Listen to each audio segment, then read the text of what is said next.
Good afternoon, fellow Le Mans Ultimate fans, and welcome to day one of version 1.0. Is my camera in the right position? It looks like it is. I've just been fumbling around moving things last minute because I had a lot of other stuff to sort beforehand, but I think we're good. Let me know if you can hear me okay. I'm going to bring up the chat as well.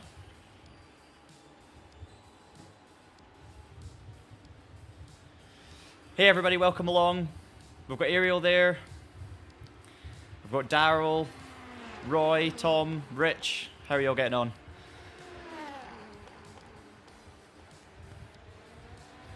We're going to be doing our first live on-stream giveaway that we've done, so hopefully it all goes to plan. I can't guarantee that everything's going to go absolutely perfectly because it's the first time we've tried it, but I do have some assistance as well with this, so hopefully we should be absolutely fine.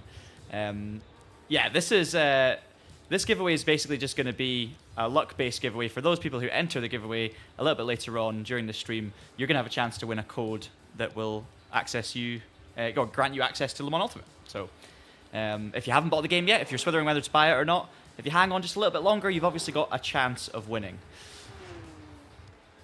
It's going to be randomly selected from people that enter, but we'll give you all the information as we go through. But welcome along. Yes, today we are basically just celebrating the fact that Le Mans Ultimate is in version 1.0. You may have seen our review, you may have seen other content creators or websites' opinions on the game and thoughts, and obviously it's a really interesting one because we know a lot about this game. It's been around for quite a while now in early access, so I've built up all of my thoughts and experiences and shared them with you guys on the channel over the last year or so.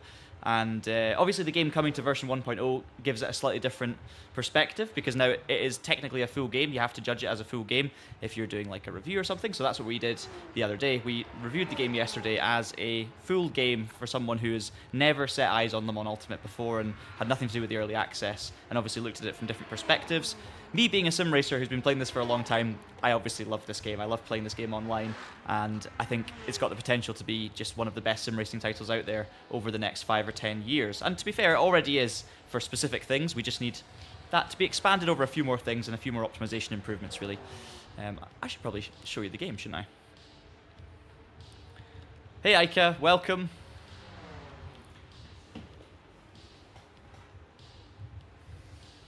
My impressions of the Valkyrie, interesting. We'll have to wait and see.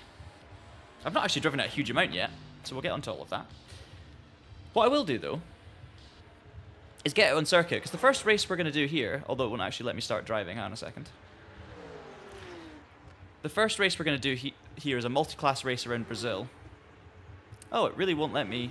That's interesting, it won't actually let me drive. I've only got the option to watch. That's not what we want. Yeah, there's a race at Quarter Pass, which is basically LMP2 and GT3 at Autodromo Jose Carlos Pache, or Pace. And yeah, the event starts in 11 minutes, so let's get registered. I really want to do it in LMP2, to be honest, because I think we'll have a lot of fun in LMP2. But GT3 is where all the drivers are entered, so it's kind of tricky. Ooh, what do you guys think? Do you think I should do LMP2 or do you think I should do GT3 for this race in 11 minutes? Let me know. DJ JM09, I am currently using, as wheelbase, the Simucube 2 Pro, and as a steering wheel, I'm using the SimLab Mercedes F1 wheel. So there you go. So we've got GT3, P2, GT3, P2. The reason I'm feeling P2 is A, I really like it, and B, everyone's going to be playing GT3s and hypercars at the moment, so it might be quite nice to do something a bit different. We've got another vote in for GT3. It's close at the moment. What's that? 3-2.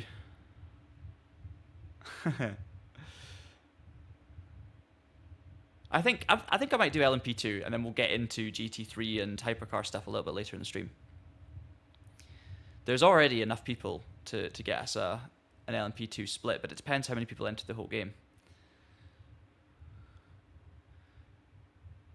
Oh, it's so split.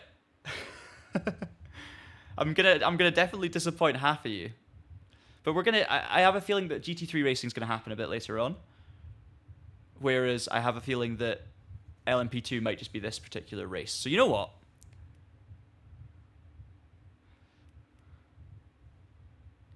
We've got a lot of pleading going on.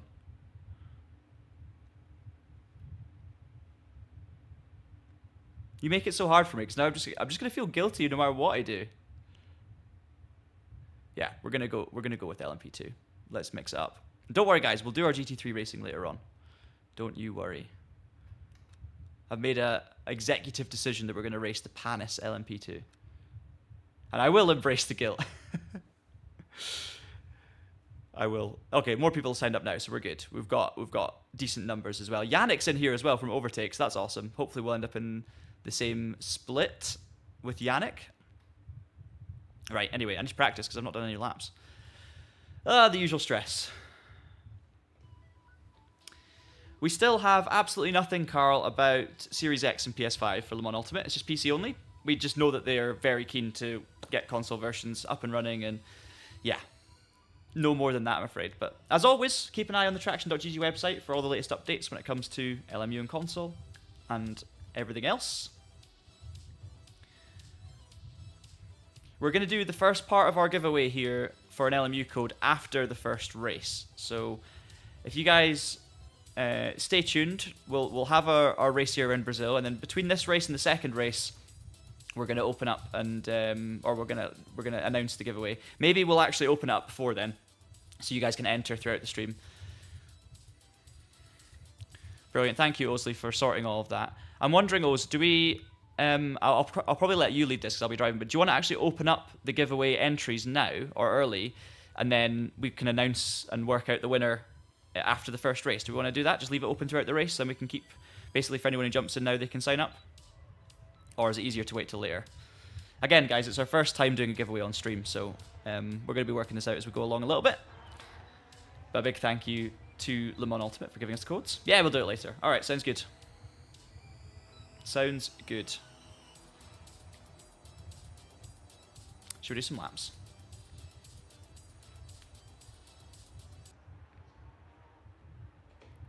Just need to check some quick settings here. I think it's a half-hour race as well, so it's not going to be too long. And I think we can do it on no stops, actually.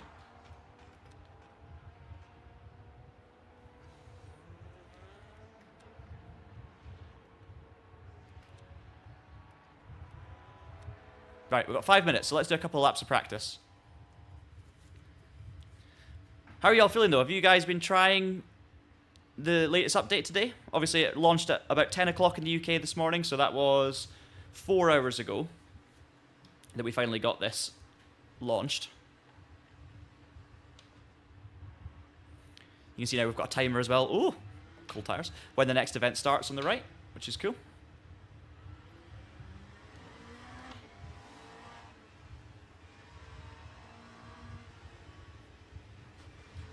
Cold, very, very cold tires out of the pit lane. Hey Callum, how's it going? Welcome to the stream. Oh, I'm sorry about that, Aika. So a lot of you watching this may well be jumping on when you get home. Got a lot of stutters right now, which I don't know why.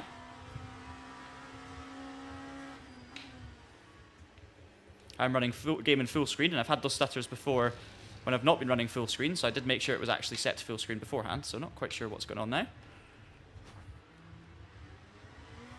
You do still get a few issues like that, for especially my experience with LMU. We talked about it in the review, but there are a few little niggly things that still feel a little bit frustrating. I mean, you get that a lot with certain PC titles.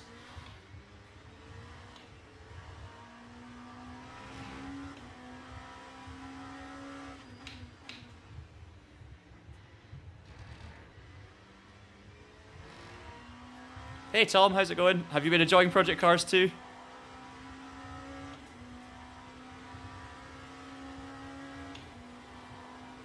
I'm glad you enjoyed the last stream anyway. That was good fun, revisiting the old Project Cars game 10 years on.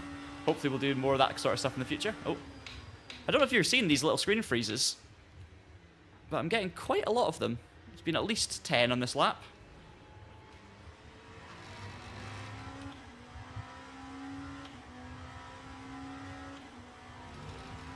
Didn't have any of that issue when driving offline.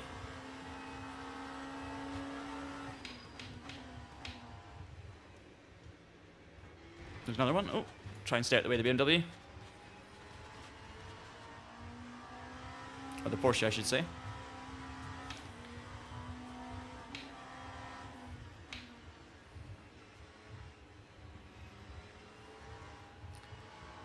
Don't think we've actually done an LMP2 race around Interlagos at any stage. So this should be interesting. I do like the circuit. Love the car.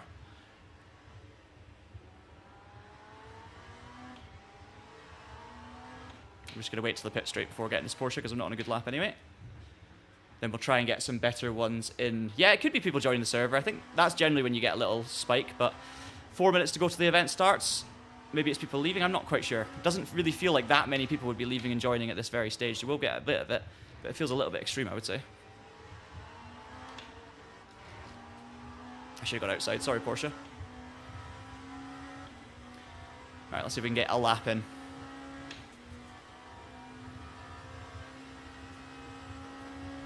I will eventually, at some point, need to look into computer upgrades, definitely. This is a strong PC, especially when I got it, but it was built for specific purposes, and therefore there are, it's a little bit imbalanced, let's say.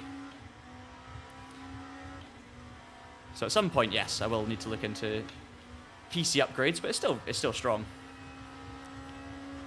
Still getting a lot of those little freezes there.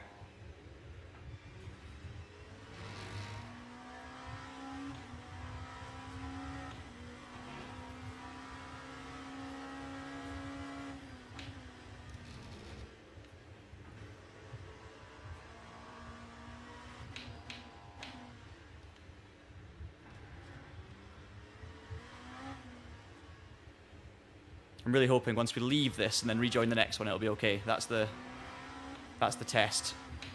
Ooh, big lock up on the inner tires, front and back. I've got the flat spot coming in already.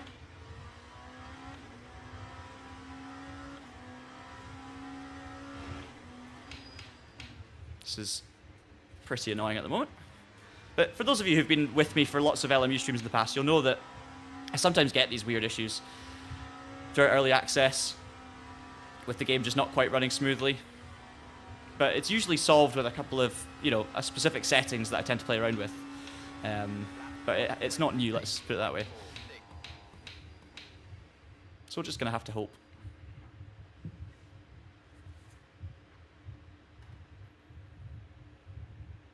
Yeah. Yeah, there's my specs. Thank you for posting that. They are in the description. But yeah, my graphics card, 3090 is very strong for its time, but obviously there are more updates since then. 128 gig of RAM is ridiculous. But it's because the PC was originally for like broadcasting purposes, so it had specific needs, let's say. So it's a little bit of a left field spec list, let's put it that way. We're going to open up the giveaway a little bit later, Caddy's Creations, don't worry. Let's leave and join the official session. What's the best hypercar in the game? That is largely subjective. Do you mean like the nicest to drive? It is definitely overkill, yeah. I don't know anyone else who's got 128 gig of RAM. Yeah, do you mean the nicest to drive, or do you mean like the fastest? Because basically I don't have a good answer for any of those things. It's just simply because it depends on the track, it depends on the BOP. They all feel slightly different, but I don't know if I've got a favorite. Yeah, unfortunately there isn't really a fastest. I don't think there is. I mean, there are certain cars that tend to be faster at certain tracks. So like a Ferrari is always a good all-rounder. The Toyota's generally pretty competitive. Generally the LMH cars are pretty good. Like the Peugeot is actually strong as well. Then you've got the Cadillac and the Porsche and things like that, which should be strong. And honestly, it depends so much on different tracks and obviously setups and stuff. But you can be competitive in most of the good cars.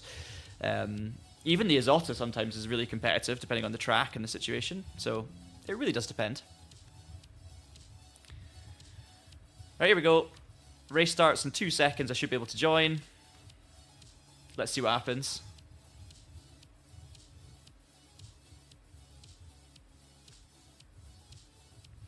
Also, the nature of this PC, it's not just an easy thing to like it's not an easy thing to just upgrade in parts because it's an Alienware Aurora, so it's packaged quite tightly, and I'm not a build your own PC expert, put it that way. So I would definitely need to speak to the right people to try and work out how to actually make the required changes. But it's still, I mean, don't get me wrong, it's still a good PC.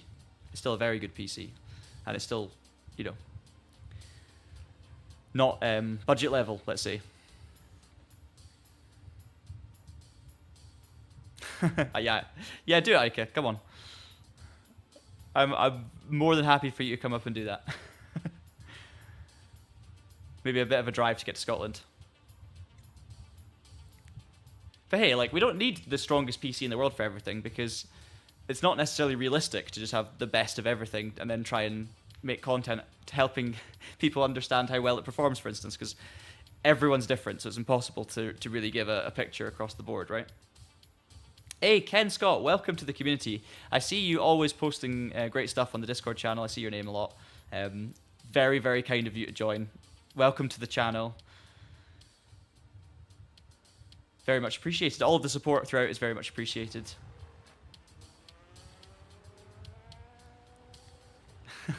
Oh, nice one, Ika. Yeah, definitely. Right, 2 splits. We've got 2 minutes of practice. I'm going to just see if I still have the issue with the performance.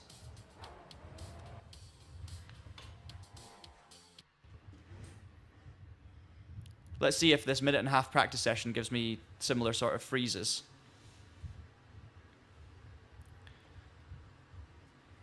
And then we'll jump into qualifying.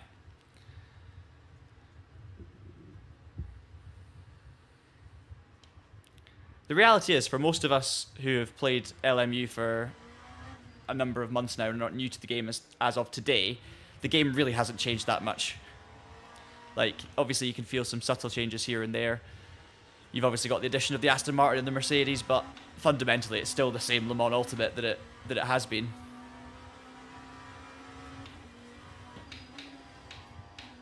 Okay, forgot I had cold tires when I hit the brakes, but I mean, no stutters or freezes so far. There's a first sight of one of the new Mercs as well, out on circuit. Right, where do I brake for this corner at Interlagos? That's probably not going to be too bad.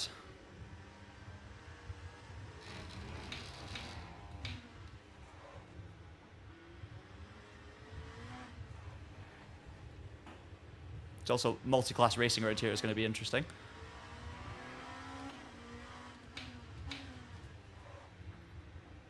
Right, haven't had any screen freezes or little momentary bits of lag yet on this outlap, so that's an improvement. We're going to pull back into the pits. We'll get our quali setup sorted, and then we'll get ready for qualifying.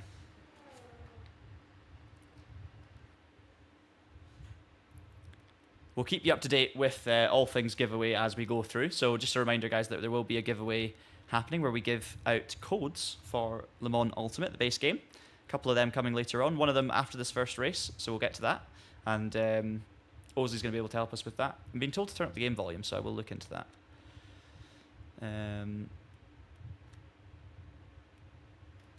Let me just quickly do that right now if I can.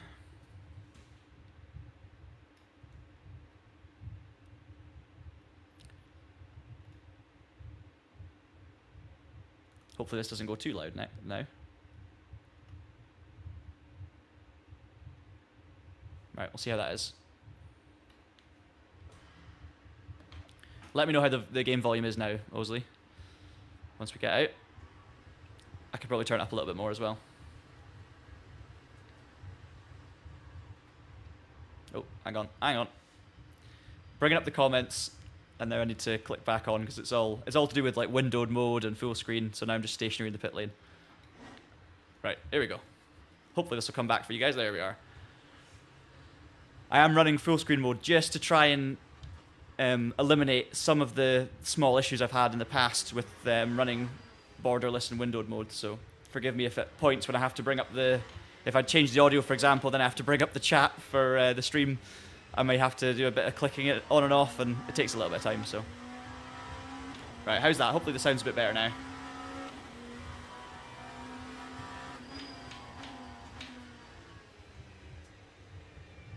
Awesome. Cheers.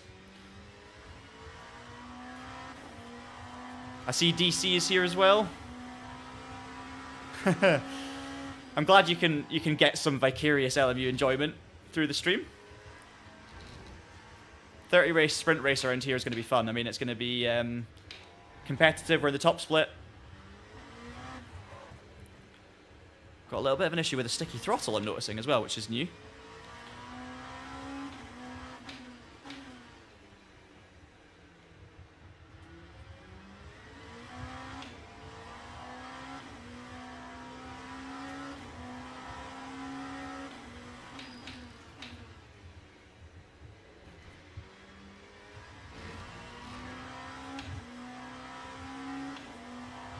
Right.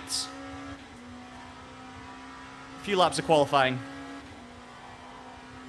G29 Roy is honestly such a good starter wheel. I don't think there are much better for the price than G29. The biggest flaw with it is probably the pedals, just because the pedals tend to, after a little bit of time, they pick up a lot of dust and it gets stuck, and then eventually you need to kind of clean them out to keep them working properly. You end up with situations like I've got right now with a slightly sticking throttle, so I'm going to have to maybe add a little dead zone in between sessions. So that's the biggest flaw with going for like the G29 or the 923, I'd say, is the pedals, but they actually feel okay. It's just that they eventually build up dust, so you've kind of got to keep them clean where you can.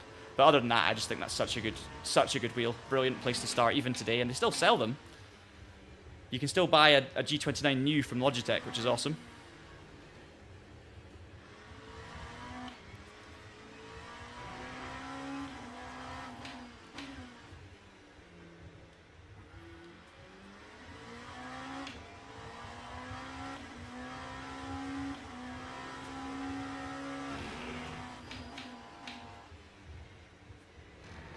Okay, right.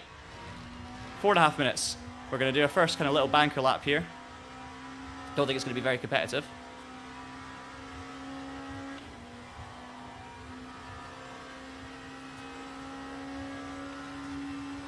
T128 is great as well. T128 is a lot newer. And we've reviewed the T128 and the T248, which was the one that came before it, but is less cheap than the T128. And I actually think the 128 is the one to go for, because it's not, I mean, compared to the T248, I found the T128, which is the cheaper one, not much worse, if that makes sense. It wasn't much of a compromise in terms of the feel, but it was obviously a lot cheaper. So I'd always recommend that wheel as well.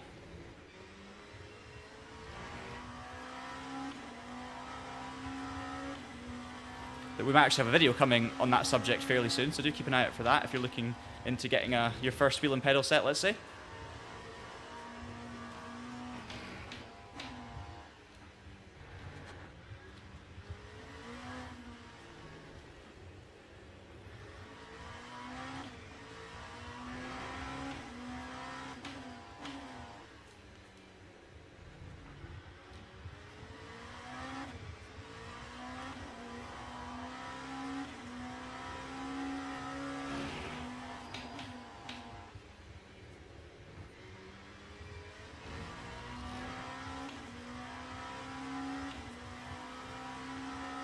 Okay, this lap should temporarily put us on pole. And we'll just get 1 or 2 more attempts. I've only got 2 more laps of fuel. It's going to be touch and go.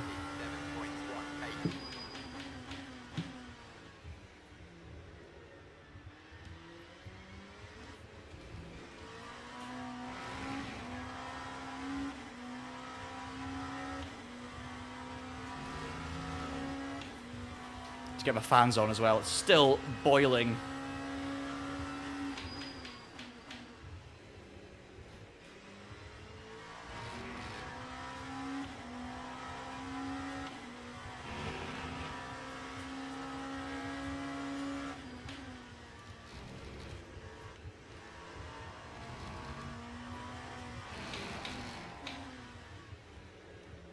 Bit of oversteer. It's going to lose us a bit of time.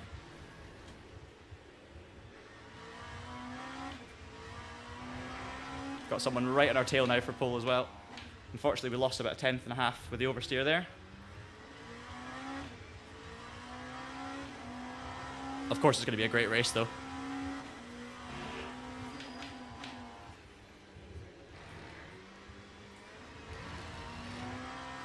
Okay, we got a little bit back. And we're going to get... Yeah, we're only going to get one more lap in anyway because of fuel. So we'll get one more lap in, and then I'll try and fix this small sticky throttle issue by adding a bit of a dead zone. Just temporarily. Okay, Leclerc, not surprisingly, has gone pole because Danny Leclerc is always rapid in the LMP2, so it's no surprise to see him up there.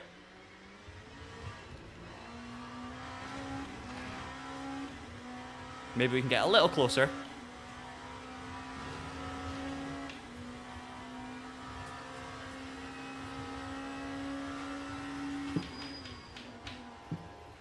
Nope. Try to brake later, but nope. Too much commitment. That's the thing. As soon as you start going for those extra little margins where you've not done huge amounts of practice, you just... very easy to make a mistake. But hey, we're going to be somewhere in the region of the front of the grid, let's say. Danny Leclerc P1. As I say, unsurprising. And then we've got a whole bunch of GT3s as well, so traffic's going to be fascinating. But we'll take that. I'm going to go into my settings and see if I can work out this, this slight dead zone issue. So bear with, because I'm going to have the same full screen issue.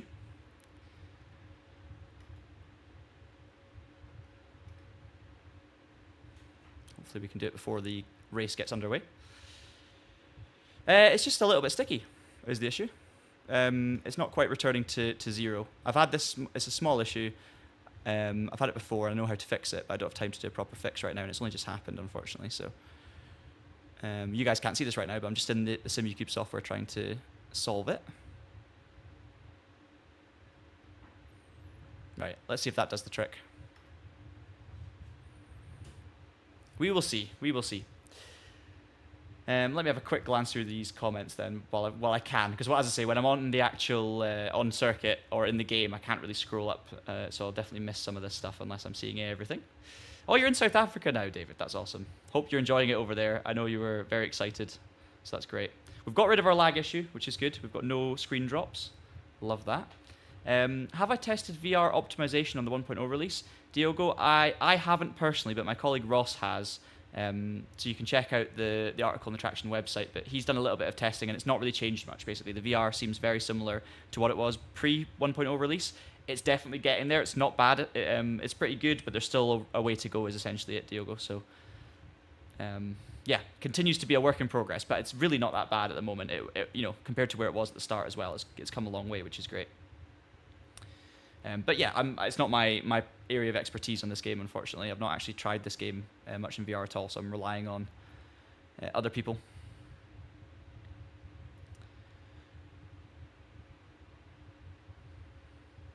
Sweet, right.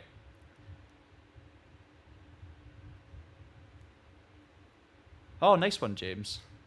There probably would have been, yeah, there would have been mid-race giveaways and stuff, yeah. That wasn't me personally, obviously, but we, as a media partner of Le Mans Virtual, we were doing some stuff. It's the first time I've done a giveaway on a stream, though.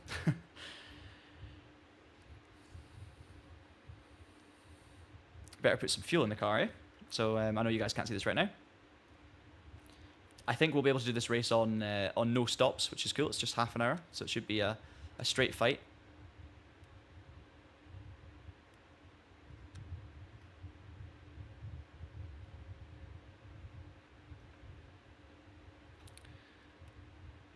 Okay, something funky's happening for my game. I'm just trying to be able to join the race, but it's not. My cursor's gone away. Let's just...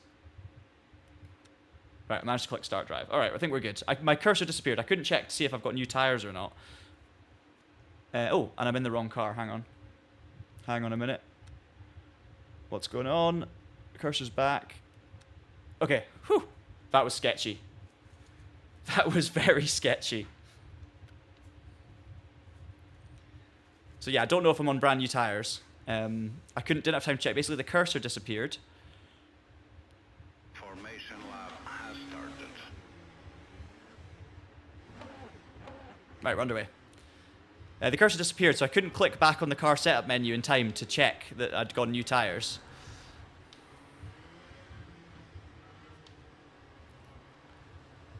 Hopefully no pit stops. 95, yes, I'm on the qualifying tires. That's my bad, guys. But unfortunately, I'm on used set of tires. Oh, dear.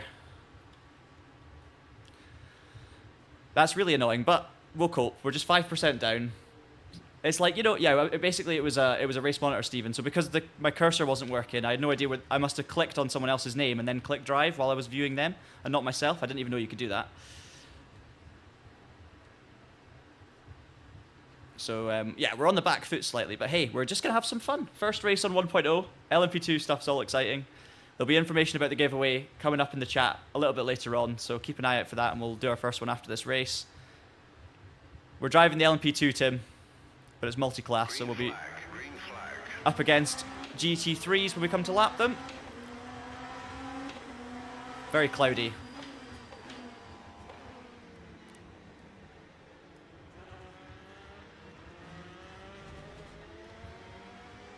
Cold tyres through turn 1. Very low grip.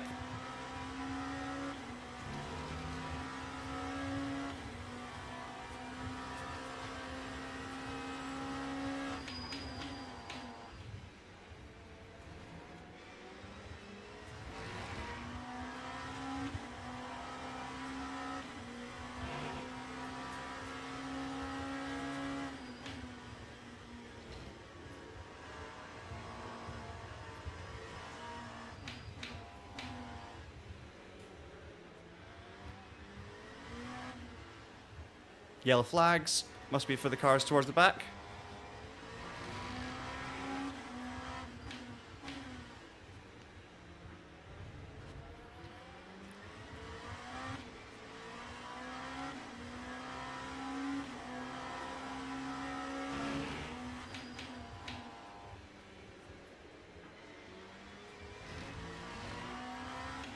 Hey Tom. Or Ton, sorry, welcome.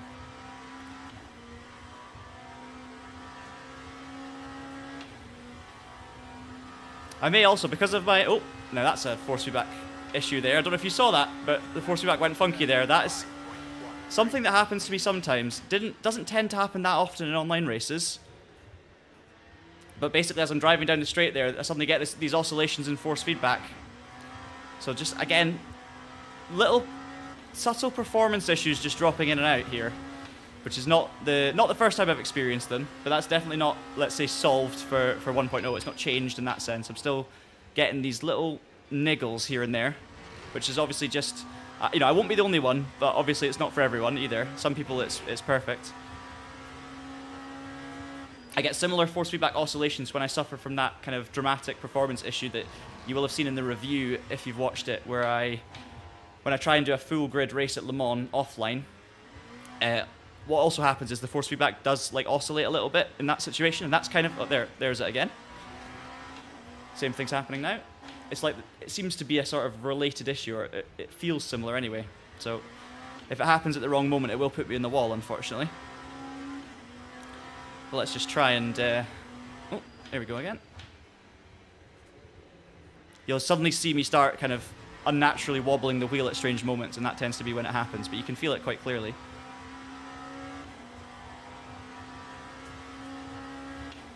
So we've lost a heap of time to the leader. That time was a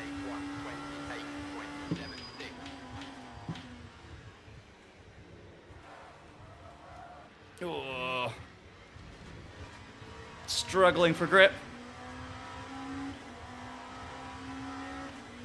Got a big train behind us now. We are the cork in the bottle for sure.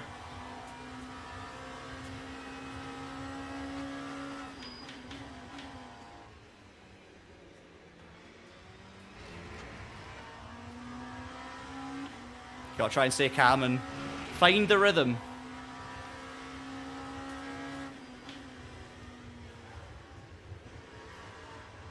I didn't have those issues though with the force feedback in qualifying, so this has just happened at the start of the race.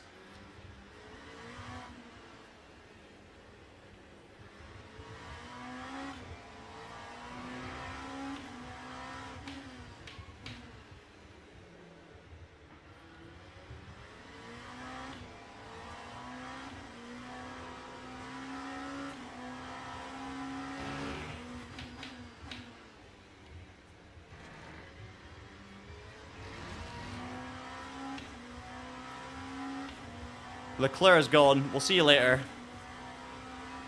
I'm doing like high 28s. I can't remember what I did in qualifying.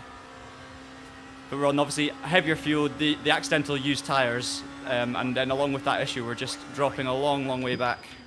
Everything's working together, but it's going to be a challenging race for P2 at least, put it that way, which is kind of what I thought it would be, given Daddy is always unbelievably fast.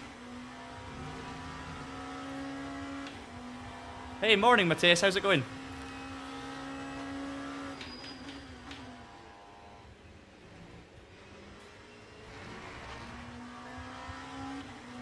Of course, we have our first driver swap event coming up at the start of August on this game, even though driver swaps are technically in the game.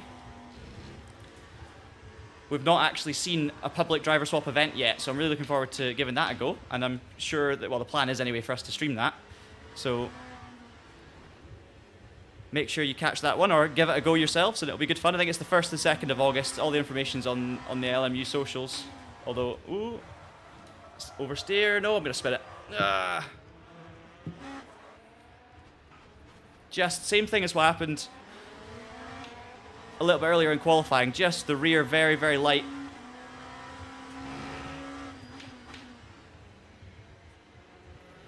Had to be very careful not to drive forward after the spin because I knew the cars were coming through, so we just had to wait until we had a gap.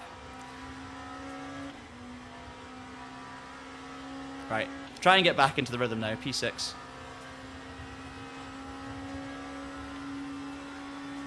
It's not just happened, no, it's start of August, so 1st and 2nd of August is when we see the first driver swap event.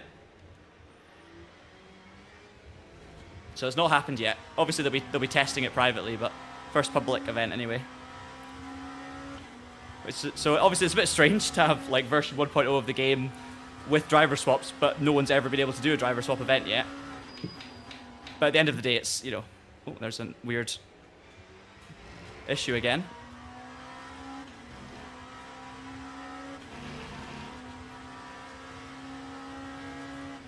I'm running medium graphics as well, guys, so just the medium preset, just for context. Obviously, the game still looks really good. I mean, it's kind of photorealistic rather than artsy, if that makes sense, but it's a good-looking game in general. Very cloudy at the moment, so the colors are very flat.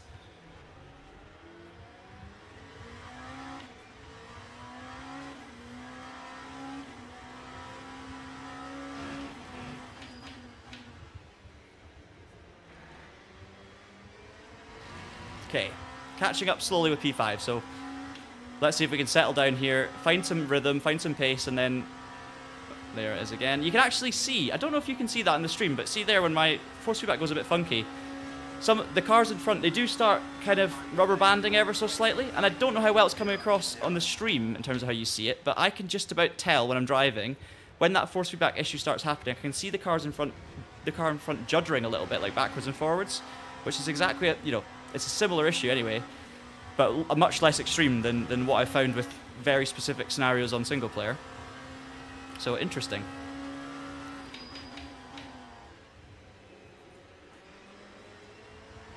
We'll just have to keep an eye on it.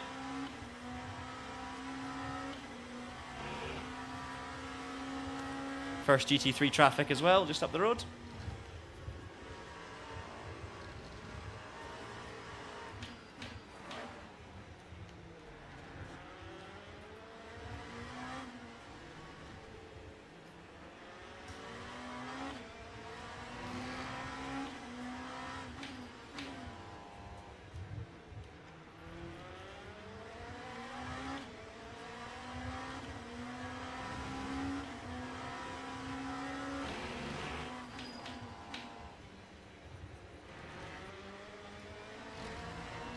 Right, decent run here. We've got the slipstream, but it's 310 still.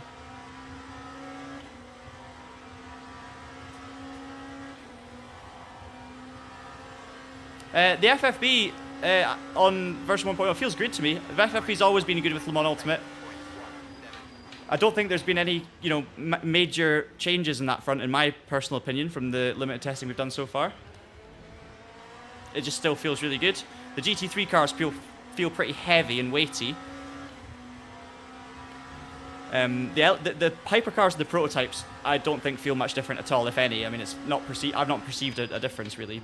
The GT3s, it's hard to tell because they had a more significant change during the Le Mans update, basically, where they obviously made big changes to how the slip angle worked, and that affected the way the cars handled for a lot of people, made them difficult. And the change from that to now is more subtle, of course, than the change before then, but it still, for me, feels pretty similar. I didn't really get enough hours on the game after the Le Mans update and before the version 1.0 update to be able to really analyze the details of it. But I didn't notice anything spectacularly different. I like the force feedback. I like the feel. Always have. Even though it's changed for me over the time, I've been able to get used to the changes quite quickly and understand why they made the changes, even if they weren't all perfect.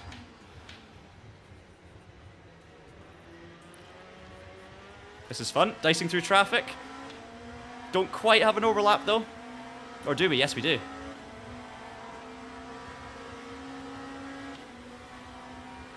That was close to contact. We went both sides of the Mercedes.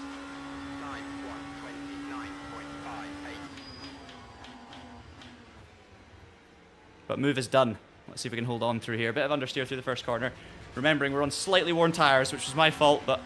Well, I say it was my fault. I didn't give myself a huge amount of time to sort things because I was I was reading the comments, but then the cursor disappearing doesn't really feel like that was my fault. And that's why I couldn't really check the tyres, so not the best.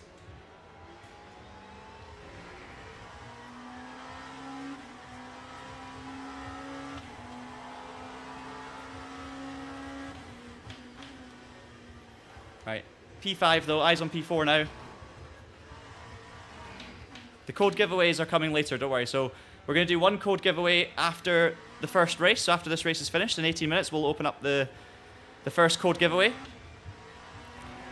And then we'll do a second one later on as well, maybe another race in between, and then we'll do a second one. Oh, there's the issue. Like, look at that. See? The way the cars are kind of bouncing forward and backwards, it also heavily affects the force feedback when that happens. So it's a little bit sketchy. I've never had that happen in an online race before. Only ever in single player, offline racing, and specifically at Le Mans when there's a full grid, and it's much more extreme than this. And I've had it happen at Spa as well on certain settings, but I've been able to dial that out with setting changes. Never had it in an online race though, so that's a bit worrying.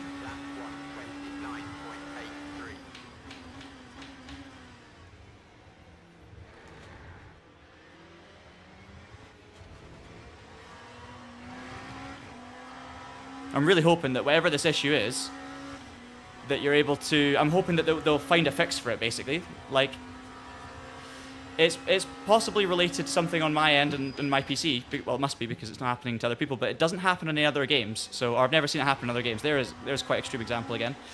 So, it does seem like some sort of issue on that front, but we've tried a lot of things to fix it over the last week or so, and we've not yet found a solution working with the devs to try and kind of solve the problem. So I'm not the only one who's having it either, because I've seen other comments and threads of people having a similar sounding issue that haven't been able to find a fix either. So I'm not the only one, but it definitely could be related to my hardware. It's just that the fact that every other game doesn't do this and it works fine means that you've got to look for also for things within the game itself, just to see if you can work it all out. But hopefully it'll be as simple as one update or one setting to a specific thing that we've not tried that fixes it. Who knows?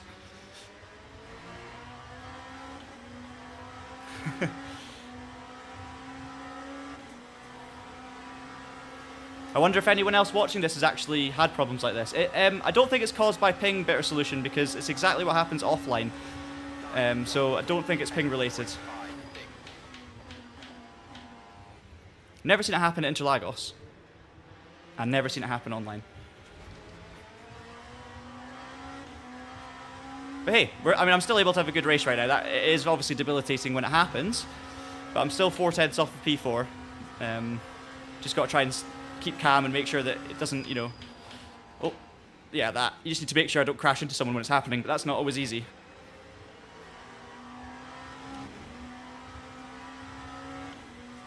This is where it gets crazy. We've got all the GT3s. I'm going to have to be careful here.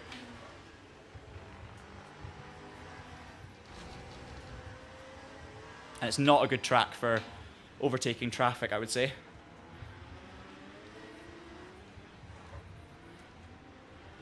as proven by this situation where we're stuck in it behind a battle of BMWs.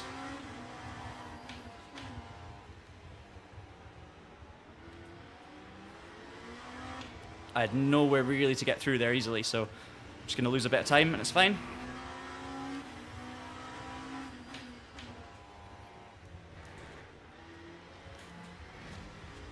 Yeah, we lost lots and lots of time. We're 2 seconds behind now, so just a little bit unfortunate. Maybe I could have positioned it better. But that is the rub of the green, I'm afraid.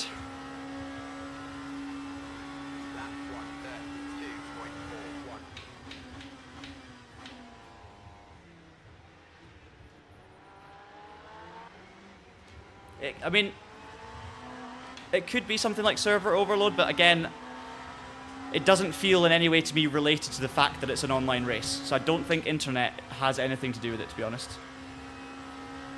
Oh, I've seen a comment about someone else had the same issue and then it got solved, but I need a longer straight to be able to read it. Same issue with mine before I rolled back. Ah, okay. Interesting. And also, guys, like when I've had this issue at Le Mans and I've had this issue at Spa, and I've been troubleshooting it endlessly, I've also like had my GPU and CPU usages stats up and the temperature and all sorts of things just to see if it was kind of a tangible issue with that. And I've honestly never been near maxing anything out, so that's what makes it a bit strange. It's not like there's nothing to suggest that the hardware is being pushed to its absolute limits. Thank you, McLaren, for leaving lots of room. All right, battle up ahead. Let's try and catch this one now. That's a battle for the podium as well, so a podium could still be on in this race with 13.5 minutes to go. Ah, okay. Appreciate that, Tabs. Look at this crazy thing right now. LMP2s on either side, 3 GT3s in the middle, and I'm not going to get any of them. Being sensible here. I'm not going to ruin anyone's race, although they're clearly wanting to ruin each other's races a little bit. That was scary. One behind. Look at the car behind as well, going around the outside, following me through. Oh, traffic giveth and traffic taketh away.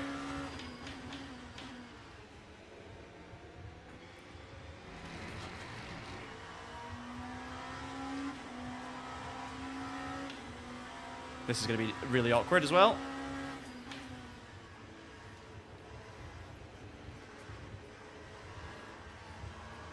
That worked quite well for me there.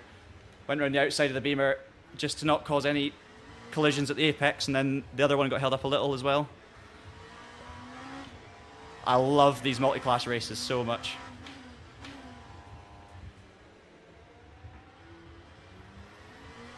Also, guys, bear in mind, I am also streaming at the same time, all through on PC, so that will put extra load on things.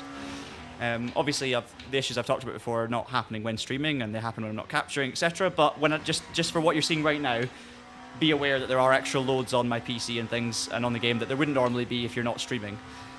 I've not had these issues with other games when I've been streaming, and it doesn't usually happen when I'm streaming LMU either. In fact, this is probably the first time I've had these major issues online, and it's not as major. It's not ending my race. So it's definitely not the worst, but it's certainly something that we want to solve in future.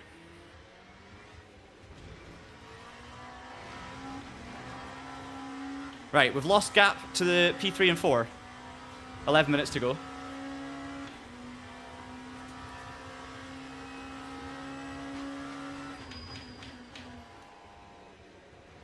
The tire model feels really good to me. It's in my opinion, feels like one of the best in sim racing. And I'm not an expert in the engineering and how tire models actually work. I'm not a computer engineer. I am a racing driver, but I just think that the interaction between the tires and the ground and how that's translated through the force feedback is as good as anything else in sim racing, in my opinion. Just you get so much feeling through the tire. Absolutely no kind of I don't know how to explain it, but there's no like unplaceable floatiness there.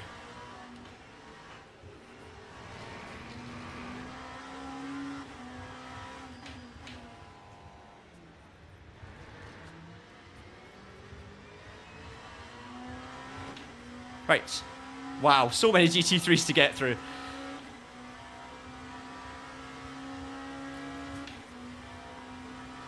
Yeah, so they changed the GT3 color to green, so I think it's to line things up more with the real series and the broadcast and stuff. I need to actually go back and check. I watch every single WEC race in full, personally, but I can't tell you off the top of my head what color the classes are on the HUD. I know they've actually updated the HUD or the UI, or it's not called a UI if it's in broadcast, is it? They've updated the overlay in the real series very recently, but I don't know if they've changed the class colors.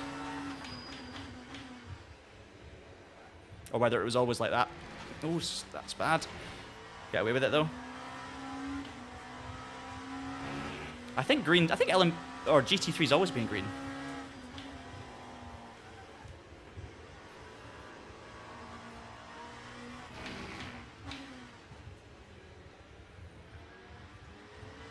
Not in the game, sorry, but just in real life. And I might be totally wrong. Yeah, that makes sense. Oh, hey, Andy's here.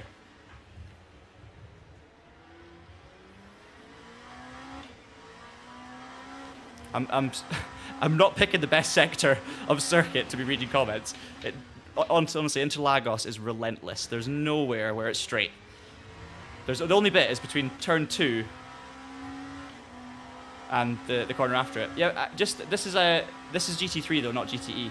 But I think, so Andy's actually said GT3 there. It looks like an E because he's done the pound sign. I know, but Andy, I know you meant GT3. I read that as GTE because the pound sign looked like an E from this distance.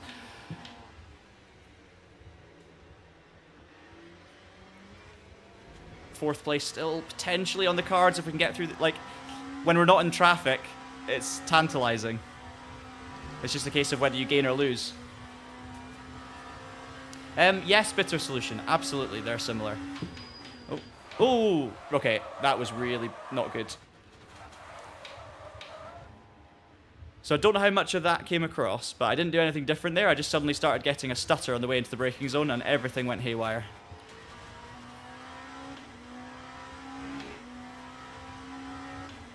Not good at all. I didn't feel like I didn't have a major, I didn't feel like a major impact was made on the inputs there. It was just like a stutter all of a sudden, and then the braking and the steering sort of went almost in a different time to the actual game itself, and then boom, I was off the track, locked up, spinning, whatever you want to call it. And obviously, in these cars, when you're loaded up and everything's on the limit, it just takes a few little issues like that, and it can throw you straight off. So, yeah, real shame.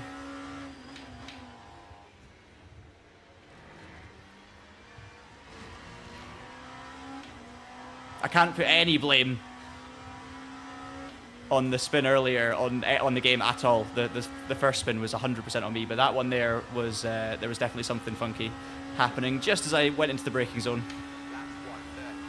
I didn't get a nudge at all. No, it was certainly my car on its own, but it was just whatever happened with the little micro stutters and the force feedback changes. It just seemed to. I would need to watch the replay to see what happened with the car, but something went funky and we were gone. Oh, what a shame. I do have the haptic pedals. Yes. So I'm using the brake pedal anyway, is the Simucube Active Pedal. Although I'm not really running any haptics really with LMU. I can't even remember what the settings and compatibility are. I just set it up once and I've been happy with it ever since. For LMU specifically, that is. Obviously I've played around with it a lot in various games, but whenever the game allows it, I've got it set up to give me little rumbles of information when I am locking up or when I'm activating ABS. Obviously, these LMP2 cars don't have ABS.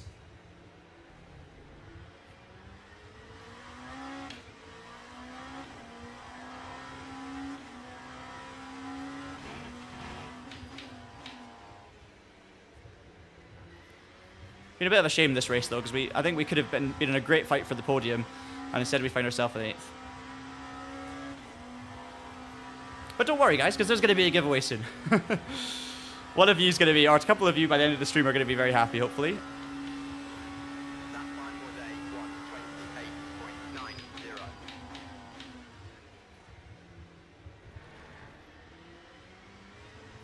I'm thinking for my next race, if the timings work out, and I think they will, I'm probably going to do the Aston Martin Valkyrie at Monza.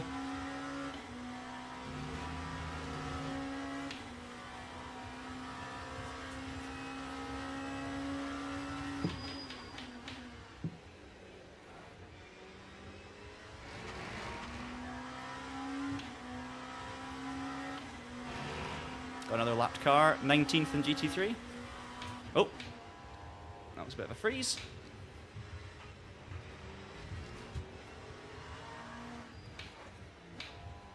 I think the Merc was expecting me to go outside. I want to go inside, so we just kind of stumbled over each other there a little bit. I just didn't want to make any contact. Nothing to gain. Don't want to ruin someone else's race.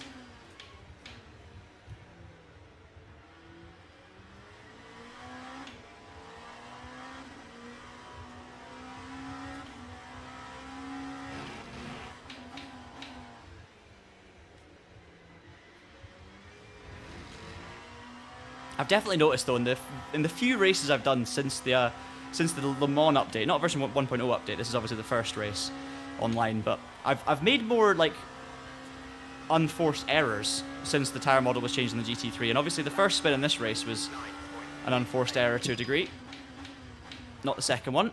But then I also spun the GT3 Lambo at Bahrain as well,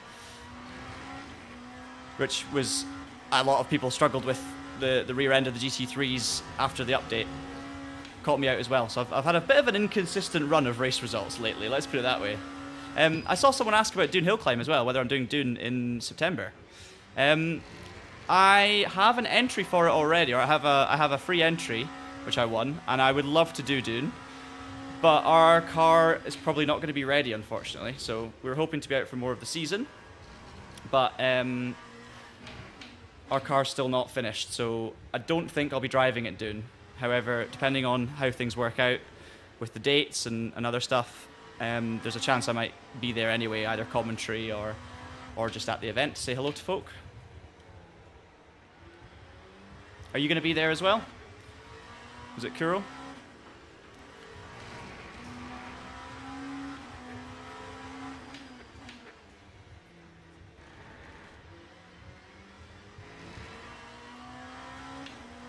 3 minutes to go. It's going to be P8, unfortunately.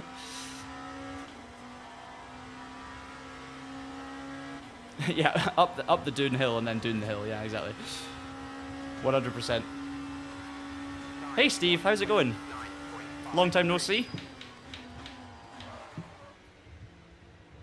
What sim have you been involved with recently, Steve?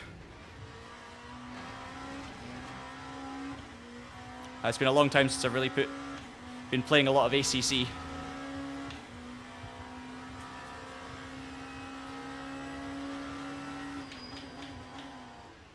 No, every time I go for a late move there, I always run wide because I don't want to hold up the GT3. It's like a little deliberate tactic to send it down the inside to get the move done, and then just let the car run wide, don't gain anything, and then you don't get in their way, you don't get a track limits, you maybe just lose a little bit of time, but you're going to lose more time by staying behind them and waiting, so. An Interlagos turn 3 or 4, whatever it is, special.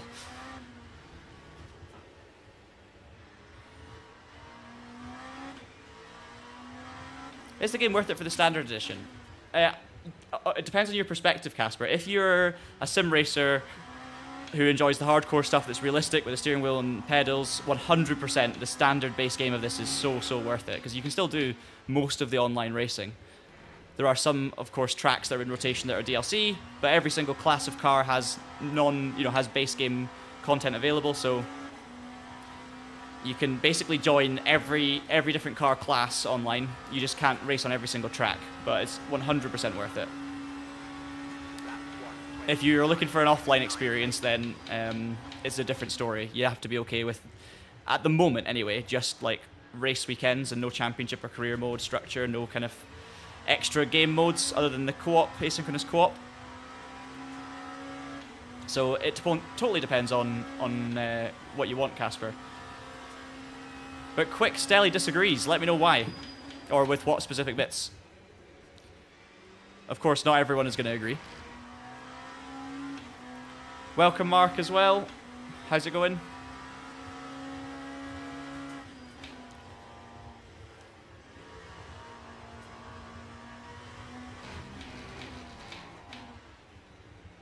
Piers, I haven't actually played around with any of the settings in this race just because of the various challenges that we've been coming up against. I've not really been feeling fully in the zone with it, if that makes sense.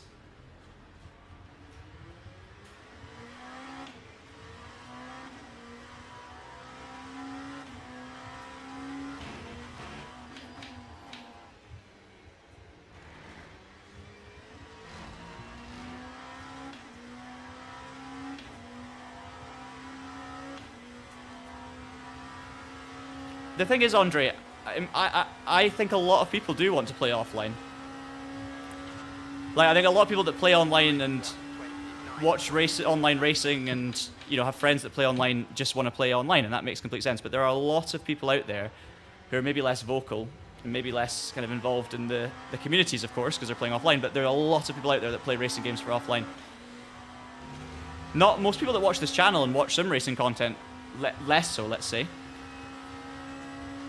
But there are tons of career mode fans out there, and I mean, Gran Turismo is a great example. Gran Turismo 7, there's a trophy that you get when you've completed a sport mode race, which is an online race in Gran Turismo 7. And of all the people that play Gran Turismo 7, only 12% of those people have actually done a single race in online. So that means 88% of people that have played Gran Turismo 7, there's the issue again, 88% of people that have played the game have only done offline racing. And I know that Gran Turismo 7 is a game that's kind of designed to be enjoyed in both offline and online. It's different, but the point still stands that lots of people want to play offline racing games. That is really challenging through there with that stuttering.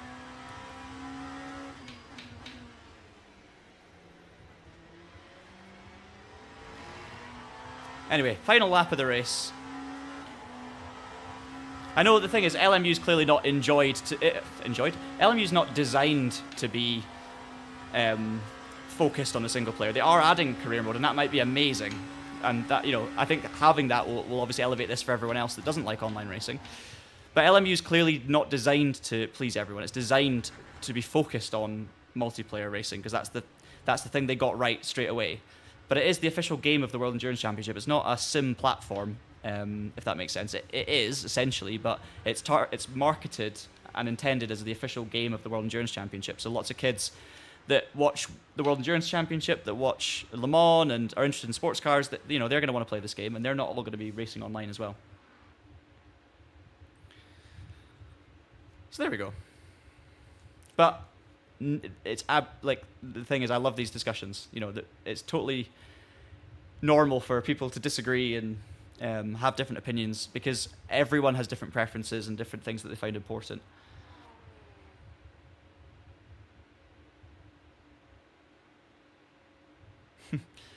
I think you're right, Henry. Mark, yes, I am going to be running the driver swap event.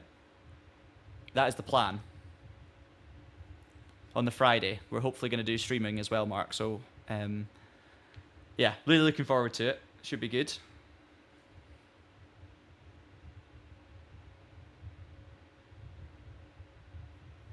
And Nick is technically correct. There's no guarantee, but obviously all you can do is believe what people say, and it's the same with any game with marketing beforehand.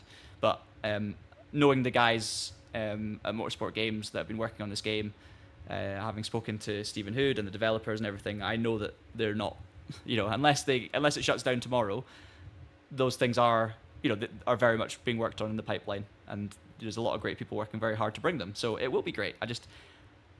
I don't think it's, until those modes come and until those improvements continue to be made, it's obviously, I can't say it's the perfect racing title, but it is very good, of course. And as an online racing fan myself, personally, I love this game. I love playing it, despite its flaws. Right, a disappointing P8 there. Should have been better, but it happens. It was fun. I enjoyed dicing through everyone. I hope that issue gets it gets less bad for the next one, let's say, because I don't really have a fix for it at the moment, unfortunately. We actually gained a lot of safety ranking and lost quite a lot of driver ranking, but that's not really a surprise. Shall we do a giveaway, Osley? Should we get the giveaway up and running? I think we should.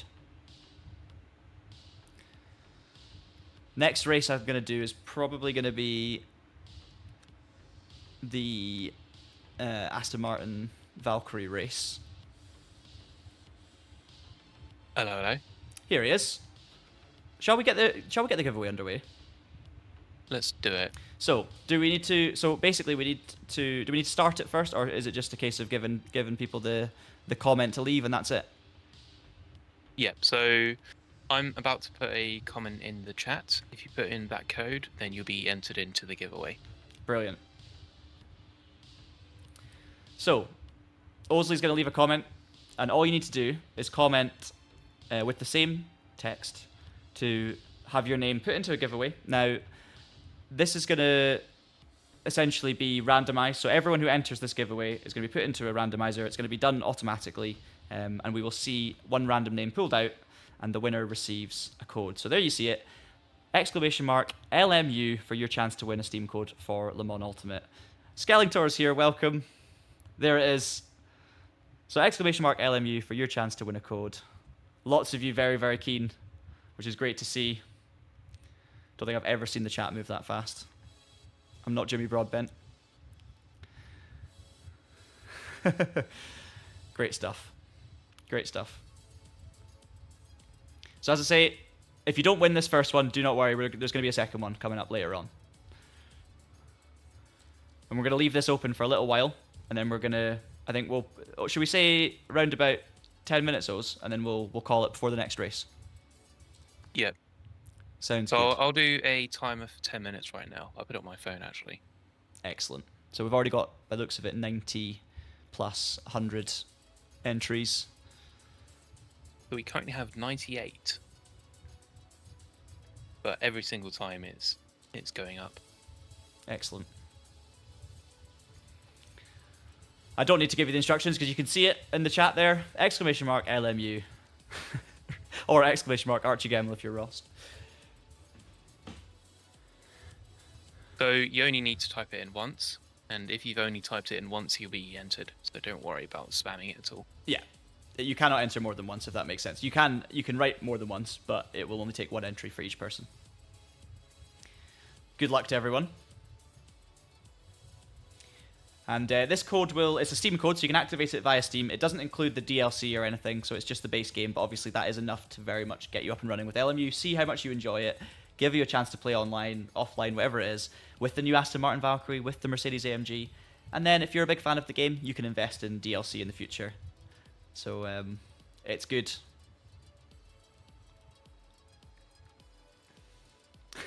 Daniel Costa's very keen to win.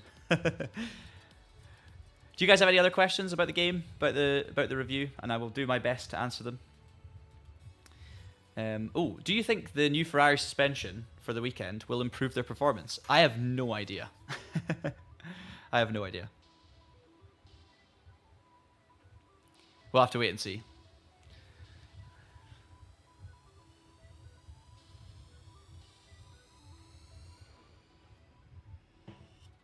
Much appreciated, James. Of course, yeah, some of you will already have the game, so this would just be a second code, so appreciate mentioning of that.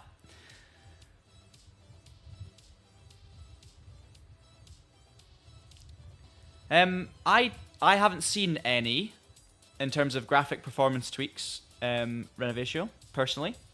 I haven't seen it.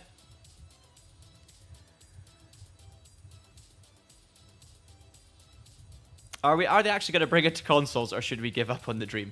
I don't think you should give up on the dream. I believe they will bring it to console, or at least do their best to bring it to consoles. The fact that they're already talking about it a lot means that they're already obviously looking into it and how it might be possible and are working on it. I wouldn't give up on the dream, but equally, I wouldn't be in a rush to expect it. Let's just say that. Based on based on years of following sim racing and racing games, these things take time, and until you hear more about it, yeah, try not to get your hopes up too much. But hopefully one day. Hopefully one day. Nick says Verstappen's going to Mercedes. What do we think? Aston Martin or Mercedes? Yeah, LMU basis for R-Factor 3. I mean, it kind of depends on what order you want to look at it. Could you say that what would have been R-Factor 3 was the basis for LMU. I mean, obviously this game is, a lot of this is based on R-Factor 2, right? But there was all these other motorsport games titles in the pipeline and being worked on, and then eventually Le Mans Ultimate was the one that stuck, but obviously we were expecting the IndyCar game, the touring car game, all of these things. We had, obviously, motorsport games had R-Factor 2, they had Kartcraft, all sorts of things, so there was lots of possibilities, I guess, for what we could have seen. And hopefully the success of LMU, because I think it will be, and it is successful, despite the flaws and the negatives that we're always going to obviously mention when we're being critical and analysing things. It is overall already a success in terms of how many people are playing the game, the active user base, the commitment from players. So it depends on what this leads to. And obviously Pimax now being involved as well on the financial side has secured that for the time being. So hopefully the investment can go back into the games, back into the products, and who knows what the future holds, right? But it's a great redemption arc when you consider the reputation of motorsport games, like 4 or 5 years ago, throughout NASCAR Ignition basically, and everything else. It's a remarkable turnaround.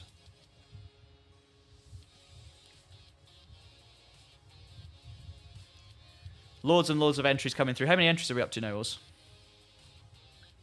We're currently on 118. Very nice. What's the biggest flaws to be critical about? If you had one thing you could change, what would be your number one, Casper? I'm not going to say the features that it doesn't have yet, because I know obviously the plan is for career mode to come, so it's more just that it's not there yet. I wouldn't call it a flaw. It's a flaw in general overall that there aren't more offline features yet when it's launched, but I don't think that's kind of what you mean. I would say just the general cleanliness of the experience. Like, I wouldn't necessarily say there's been that many like bugs and glitches in terms of strange crashes and things happening, especially recently. I've not had many major bugs or glitches. I've had the odd little one here and there, like with the fuel number not changing when I load a different setup, and then it does actually change, it just doesn't show up in the HUD. Little things like that.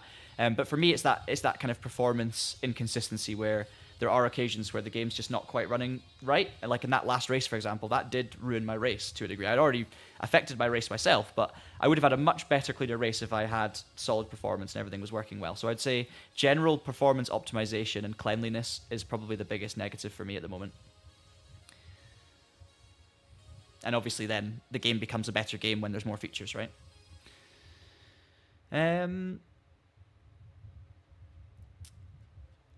Brands Hatch is not in this game. No. The circuits are all official Le Mans and WEC circuits from the last 3 years. Yeah, it doesn't obviously have... It's a focus game, right? So you don't have all the slower cars and the Formula cars and all of that sort of stuff. How easy would it be to do multi-class racing on Brands Hatch? Not very. Depends what the classes are. Maybe like MX-5s and go-karts. Yeah, what if it was WEC? That'd be insane. I mean, I have actually done endurance racing at Brands Hatch, Indy, multi-class. So 3 different classes of cars, high-powered GT cars, and I was in an MX-5, which wasn't a high-powered GT car, but it was like a kind of baseline racing car, like a spec Mazda car. This racing single make series. So I have done multi-class at Brands, but not with hypercars and GT3s and other fast things. There's no full course yellow or safety cars in 1.0, sadly. I think I did see there was a glitch that someone actually managed to bring out a safety car in Imola, and it happens and it exists, and it's not fake. It actually did. Some people have been able to bring that out, but it's not meant to be there, basically, according to the actual team themselves. They were saying this is not a deliberate thing. I think it's like a safety car glitch that's maybe like leftover code from R-Factor 2 or something, based on the limited stuff I've seen. So that's interesting. Obviously, there could be scope for full course yellow and safety car, and at the end of the day, it's not going to massively improve online racing, but it's a good feature. If you want a realistic WEC game, it's something you really want to have, right? Then we have classic cars like the Mazda 787B. I would love to see classic cars. I think there is a possibility for classic cars, but we haven't heard anything about it, really. I don't see why not. And yeah, I mean, you could argue there's a few There's a few things lacking that make it not authentically the official WEC game, in that obviously the driver swaps being one thing, but they're coming now. You've obviously got lack of safety car and full course yellows. It's not the absolute 100% authentic WEC racing simulator, but at the same time, not many people are in the market for an absolutely 100% authentic WEC simulator where they're doing 24-hour races, 8-hour races, 6-hour races all the time, because realistically, that's not really what sim racing is all about. You can do, don't get me wrong, online driver swap races, endurance races are incredible, and sim racing, that is a phenomenal facet of sim racing. But what I mean is, in terms of a gaming space, I don't think many people want to just play out 100% length WEC races on their own offline, for instance, with safety cars and everything. It would be fun to do, but I don't think it would last long. I think you would get a little bit tired and want to do more short, sharp sprint races. So it's a little bit of a poison chalice in a way. 1 more minute. Awesome. We're going to do the Ride of the Valkyries next, guys, which is the Aston Martin Valkyrie around Monza. We'll get some track time, so you'll be able to hear the Aston. We'll be able to take a look. 1 minute left. Get your giveaway entries in. ! LMU if you don't have LMU already, for a chance to win a code.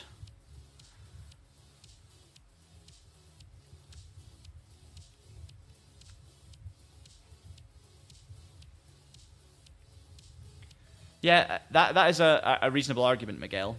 Safety cars don't really make sense because it's sim racing, so there's no danger. Safety car at the end of the day is there for protecting people and for danger. I know it's also for neutralizing the race to avoid more cars being caught up in the incident.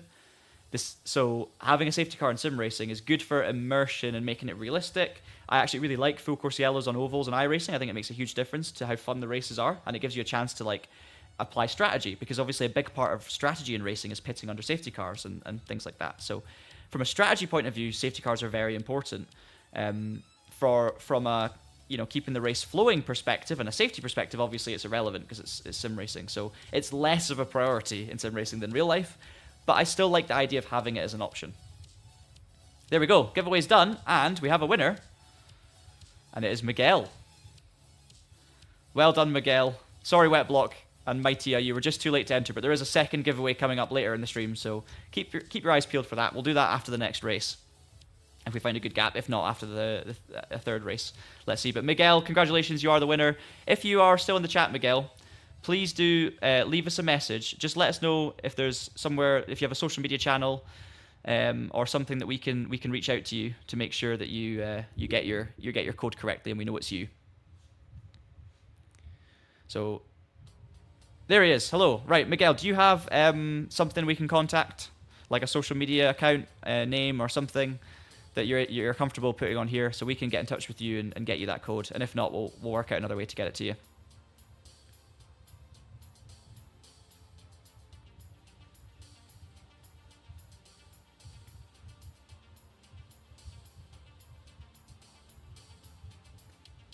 But well done. You are the new owner of Le Mans Ultimate, the game. So enjoy it. Have fun with it. Well, on Steam. On Steam, yes, on Steam. So you'll be able to activate this as early as you wish, and you possibly can, and you can get playing.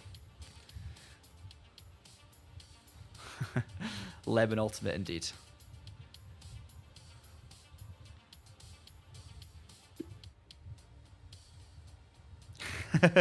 Yeah, we definitely want to avoid that renovation. So we obviously we've got to be careful because we you never know. We could have folk messaging us saying, "I'm Miguel, give me the code." So we're going to try and do a slightly different approach so that we can contact Miguel, so Miguel knows it's actually us and we know it's Miguel.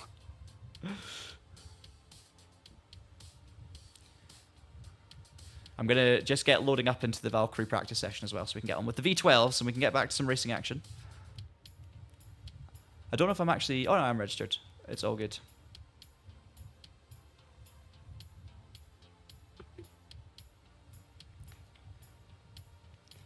When are we getting also Sprach Zarathustra for the start of the races? Oh, the... as in the... Yeah, like I'm guessing that's the name of the piece of music that plays at the start of the races, which I love. Yeah, it's amazing. I just know that as like the Apollo. What's the film that has that music in it? Either way, I love it. Space Odyssey. Thank you, not Apollo. Yes, I just noticed the 2001 Space Odyssey tune. But honestly, what an atmosphere that creates when that music starts up and the race is getting ready to go. It's just like such a buzz. I remember the first Le Mans I attended in 2023, the Centenary, and the music coming over the loudspeakers was just absolutely phenomenal. Absolutely phenomenal. Don't worry, there is another giveaway, one more giveaway later on.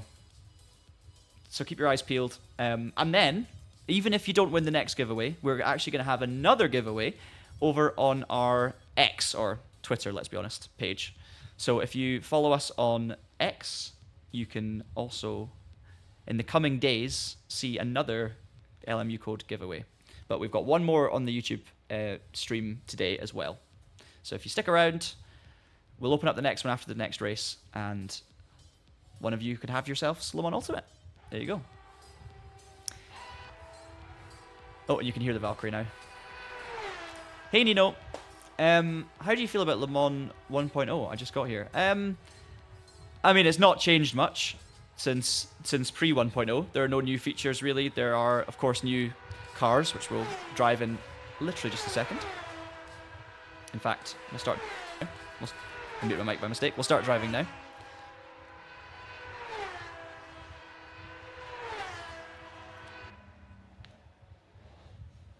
But yeah, I mean, it is like, in terms of how I feel about 1.0, it's the same as I feel about the game previously, in that, you know, it's a great online racing sim, and I love the feeling of the handling and the force feedback, and I don't, you know, I don't mind the changes to the GT3s. I think it's okay. I'm finding it absolutely fine. But the rest of the game is, you know, I still find it not perfect in terms of optimization.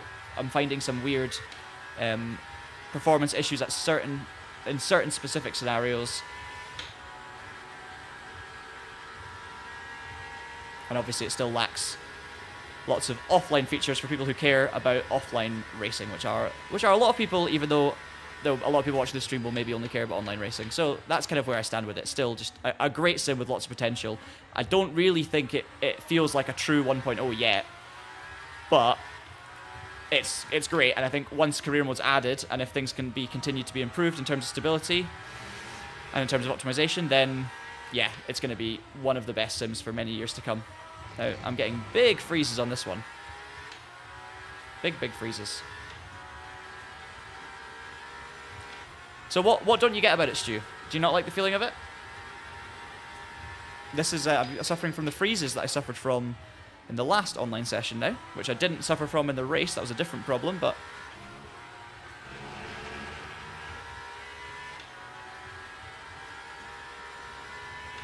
yeah, there you go. You're right, Tabs. It is getting more frequent. Although it was, I would say it was this frequent when I first did my outlap in the LMP2 at Interlagos. So we're not even talking about the Aston right now, because I'm just worrying about the stability. I might just have to quit, and maybe I'll try borderless and see if that helps anything. We'll maybe just play around with some settings. Yeah, it's not really manageable. Very freezy, yeah. And I'm getting exactly the same as you are, sadly. So, yeah, we'll leave, and we'll maybe change some settings. So, Miguel, if you are there, can you please let us know one of your social media channels we can contact you, and then we can send you the code? Yeah. And also let us know if you don't have a social media channel that you can contact us with. Let us know that, and we'll have ways of improving. I'm talking about two different things at once. We'll have ways of contacting you alternatively. I've got a few ideas that we can get in touch with you to make sure that we know it's you. It might be via email works. Well, exactly. I was going to say via email, and we'll maybe get you to send us an email if we give you an address, and then you can. We'll then confirm to make sure that it's your email. So we've got other ways, but let us know. I don't Renovation, because I did think there was an issue with that. So I have sometimes in the past run SimHub with this. I've tested all of that. So I've closed down SimHub, not running it. I've not used Crew Chief with it, and I've made sure that I've got nothing else in the PC running that I don't need running, and that problem still happens. So Yeah, there's been quite a few things that we've been working on sorting. So I'm just going to do a full game restart, actually, just to see if that improves anything. And then I'm going to run it in borderless mode again, so it should be a bit easier to switch between the chat, make sure I can keep reading messages, and also going in and out of the game window. So, yes.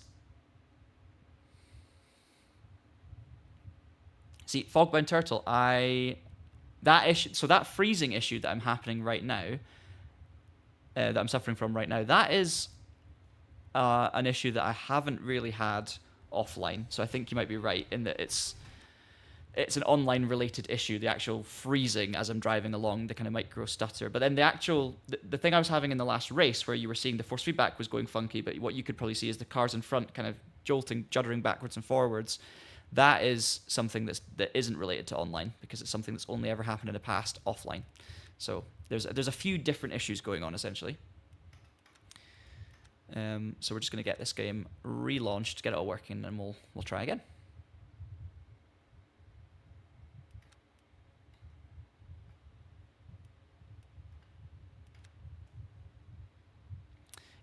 Yeah. No, there are always stutters when people join the server and leave the server. You do suffer from that, but what I'm suffering from right now doesn't feel like that. And if it was that, it's not good. I don't think it's normally that bad, and it feels different. Loads of people signed up for this race, by the way, so it should be great.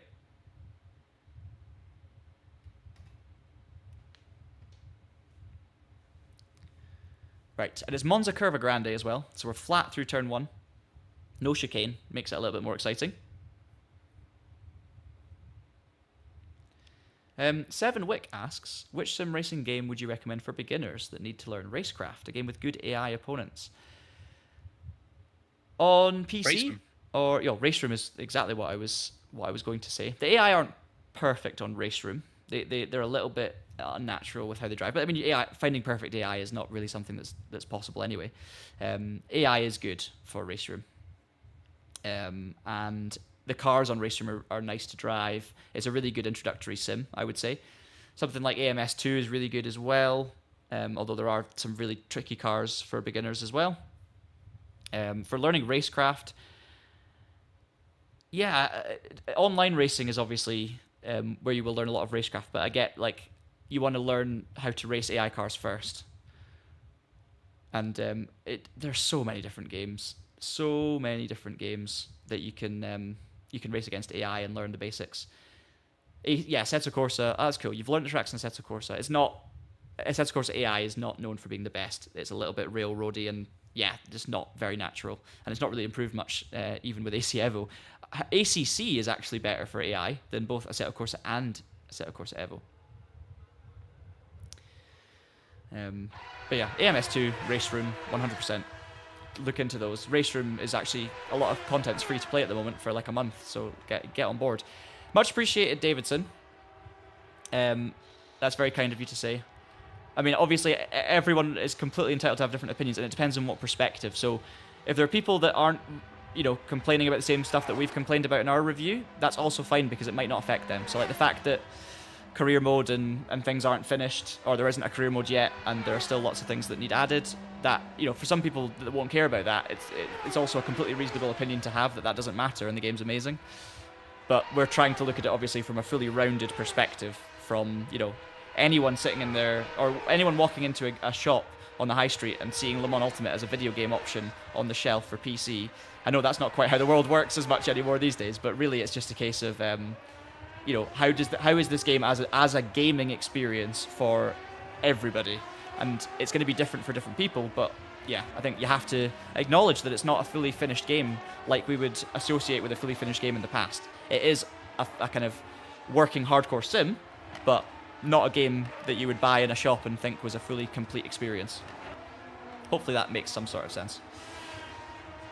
Sorry, Miguel. Don't worry. We know we've got you on here, so don't worry about that. I'm sorry your message keeps getting deleted. It's probably something to do with an automated spam or something like that. So we'll get it sorted. Yeah, I think it's because you're not allowed to put in links or anything like that. So if you just put in your social media name without the @ or anything like that, and then just say what channel's on, Yeah, something you're comfortable with sharing with spaces in between, and we'll work out from there. And we can confirm with you that you've got it as well.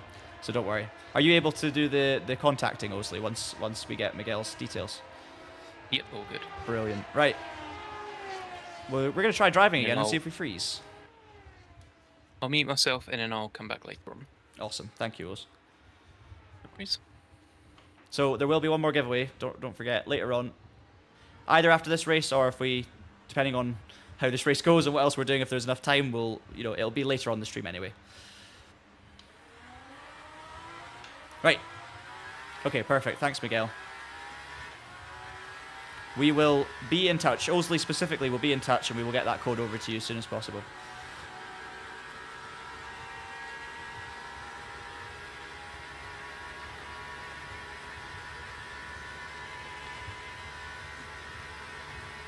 Let's see then.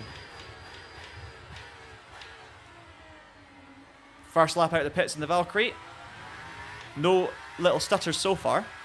So we'll maybe have a little bit of a chance to talk about this car. This wonderful V12 hybrid free hypercar. One of the, well, the only one in current World Endurance Championship. Of course, it wouldn't have been the only one since the inception with Van Wall and Glickenhaus. I do think, Thomas, maybe the FFB has been slightly adjusted. Obviously everyone's got their own FFB settings outside of the game, but I do think that, especially like, I didn't really notice a huge difference from car to car, but I think overall maybe there is just a little bit more weightiness to it. In the hypercar, not so much. I think it always feels a bit heavy coming out the pits on cold tyres, and the LMP2 doesn't really feel any different to me, but I'm wondering if the GT3 just has a little bit more like damping, or there's something there that makes it quite heavy. I thought it was heavy anyway. I thought it had gotten heavier after the Le Mans update, essentially. That's where I felt like there was a bigger difference. So between pre-Le Mans and post-Le Mans update, that's where the biggest FFB and feeling difference came for me in the GT3s. The rest of them, there was no major noticeable difference. Whereas I think for this version 1.0, I'm struggling to really feel a massive difference between that and what it was just before then. But as I say, I was at Le Mans. Oh, I've missed the breaking point for the chicane. I was at Le Mans, and then I was on a holiday, so I haven't really had that much track time on Le Mans Ultimate between the Le Mans update and version 1.0. So I have months and months and months of playing the game weekly on the channel from before the Le Mans update. So that's my point of reference, unfortunately, to do like a really detailed analysis between, like, let's call it 0.9 and 1.0. But yes, this V12 Valkyrie then, very, very enjoyable to drive. Sounds good. It doesn't sound as amazing from the cockpit as you might expect if you've just seen this car externally during the World Endurance Championship. Yes, it's a V12. It does sound incredible, but when you're sat in the driver's seat, because everything's happening behind you, that tone doesn't really come through very extremely. So it's different when you watch it from obviously the replay camera. It sounds absolutely insane, and we will get a look at that.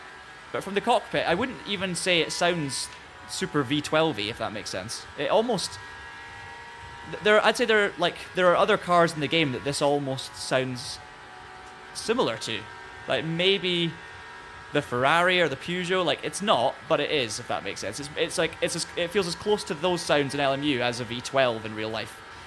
But it is realistic, and that's the approach they've gone for. The developers haven't gone, let's make the Aston Martin sound.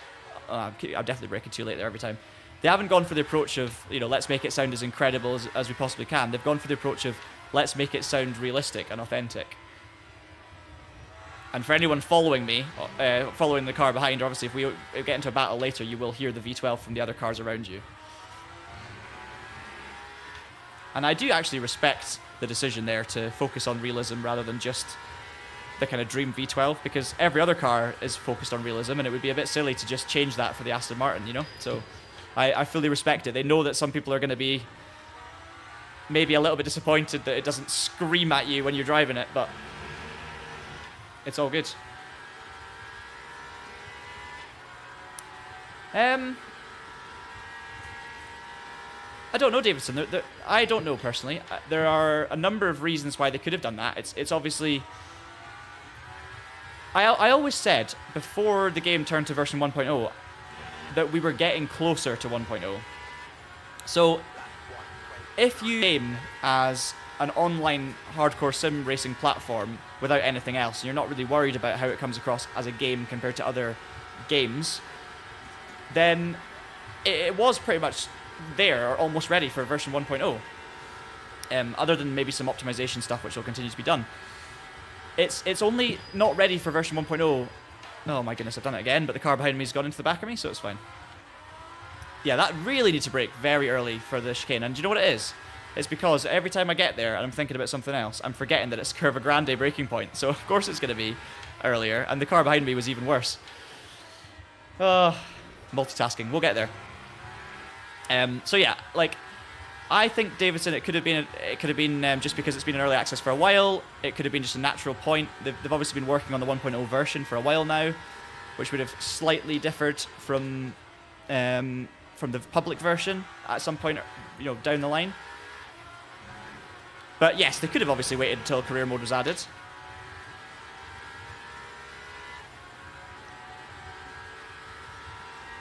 Oh, hey Henry, how's it going? Welcome to the stream. John's here as well. Welcome. Don't worry, John. Do not fear. We've still got more racing to be done here. I need to actually try and set a lap time because I've still not done it. I've been so focused on everything else. yes, I'm blaming you fully for that.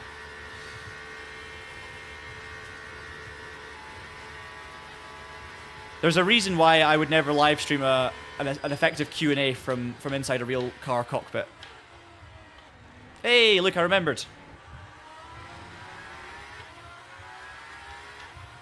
Didn't actually gain any time. That's because I went so conservative.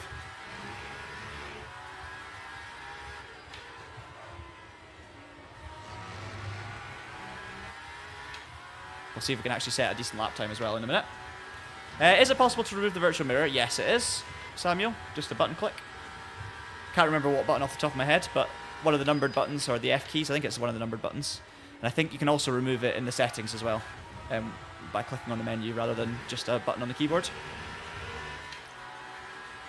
Yeah, David, I will. I mean, it's my job, right? I should be able to do both things: answer a question and make a braking zone. But unfortunately, I have limited capabilities. It's hard enough just getting words out whilst driving, you know. I need more RAM up here. I need 128 gig of RAM in my brain to be able to multitask a bit better, because I'll keep missing pit lanes and jumping starts and all sorts of stuff.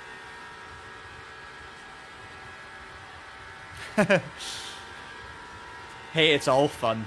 That's at the end of the day. We're all here because we like driving cars and playing racing games. No need to take anything too seriously. So I'm happy to continue to make horrendous mistakes for the entertainment of others.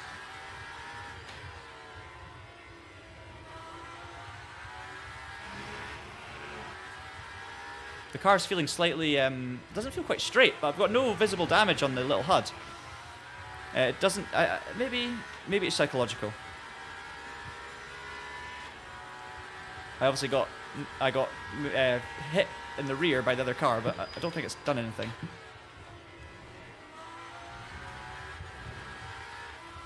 How does that Valkyrie ride over curbs? Not too bad, to be honest. Any hypercar driving tips? Yes, Mark, don't do anything that I'm doing. So, I mean, the main thing is, like, obviously, oh dear, in a race, being able to manage your battery and work out all that stuff, which thankfully in the Valkyrie I don't have to think about. But in terms of general hypercar driving tips, smoothness is important. Trail braking is absolutely key to lap time. If you can master trail braking into the corners, and you actually need, I think you need to hold the brake longer into the corner than you might expect. At least that was the case for me personally. One of the places I was losing time, and probably still do lose time, is not trail braking far enough into the corner. I'm kind of lifting off early and trying to turn in, and that's a big part of it. Obviously trusting the downforce and the high speed stuff, that's key as well. And just getting on the power really early out of corners. Early power application, trust the downforce, trail braking into the corner. That's maybe my 3 main key points. Other than that, it's just car management stuff. But I'm, yeah, I still have a lot of learning to do with these cars. I'm all right. I mean, I'm racing top split all the time, but you know, there's definitely a long way to go. I've just almost crashed into the wall. Yeah, I'm using mile per hour. I'm from Scotland. Ooh, we use miles per hour, not kilometers. Don't know why, but hey, I've used it since I was a kid. Yep.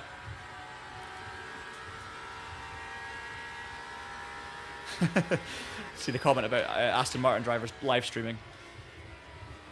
The Aston's actually, like, when you think about it, especially since the BOP adjustment for Brazil, it's not that slow in real life. Like, now that they've been given a little bit of leeway on the balance of performance, it's, you know, it was beating the Toyota on pace in Brazil.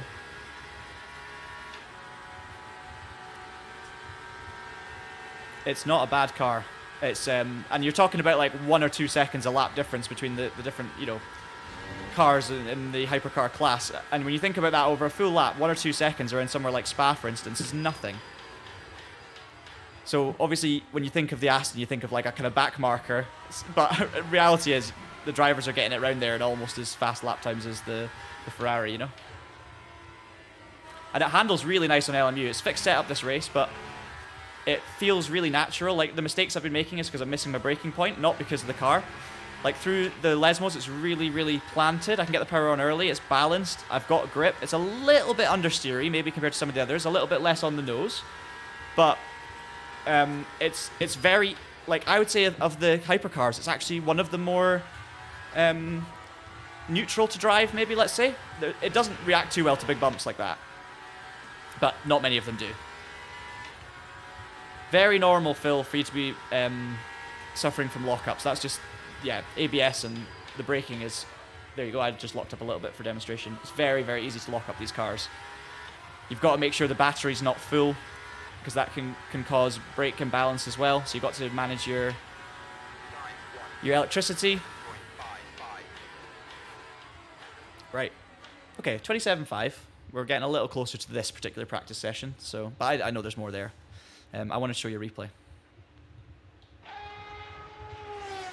Just so you can have a listen. Don't understand why, by the way. When you click on replay, you have to actually open the replay bar up first. It's not just there by default. You have to show the replay bar.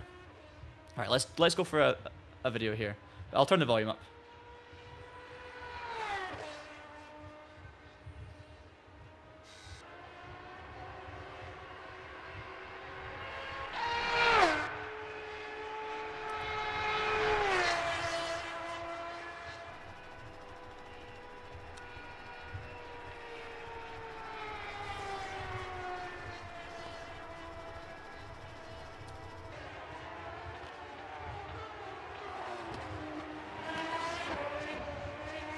Hopefully this is loud enough.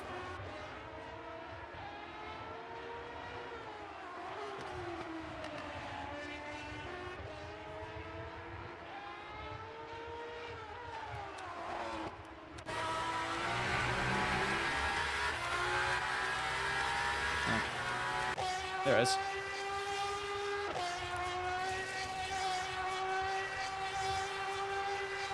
Looks stunning as well.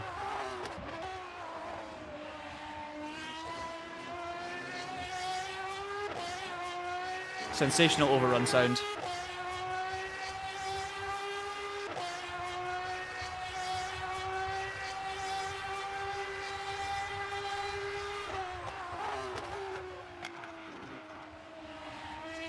Like.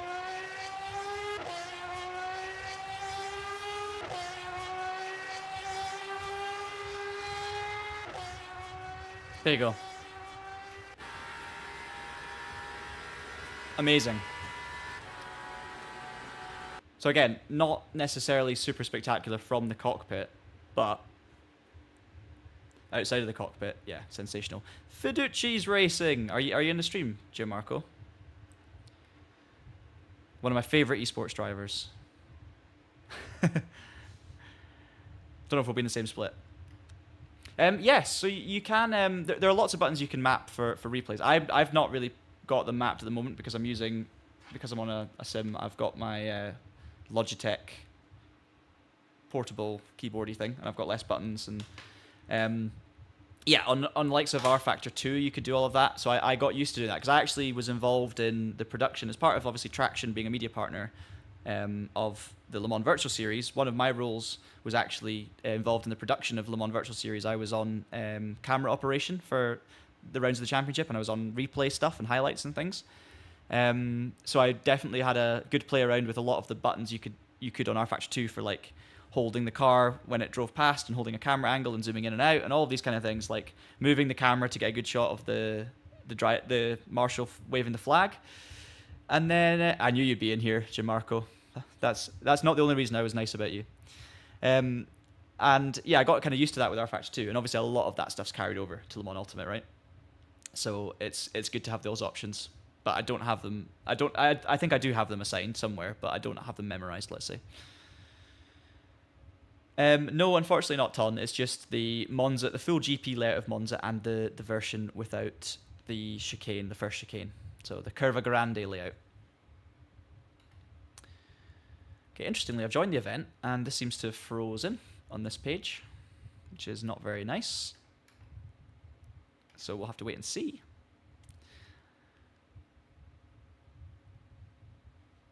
I don't know who else is giving away LMU codes, Davidson, but we are definitely doing another code giveaway later in this stream. So keep an eye out. We do not have a tutorial about that, Soul and Light. It's something we can definitely consider. It's there are lots of intricacies to like esports broadcasting and things like that, which are kind of cool. Oh, we are in split 1, right? So Gianmarco, I'm sorry in advance if things go wrong. I will cheer you on from the back of the grid. We have 8 minutes of qualifying and 30 minutes of racing. I don't know how much fuel this car burns, so for 8 minutes of qualifying, let's just see. I didn't look at anything. Should we go like 6 laps of fuel, maybe? It's a bit. The thing is, it's a very fast layout, so you'll get a lot of laps in. Let's go 7. Let's go 27% fuel. We'll go a bit conservative. Remember, I need to remind me because I'll forget. I need to select new tires for the race because I'm still not used to that yet.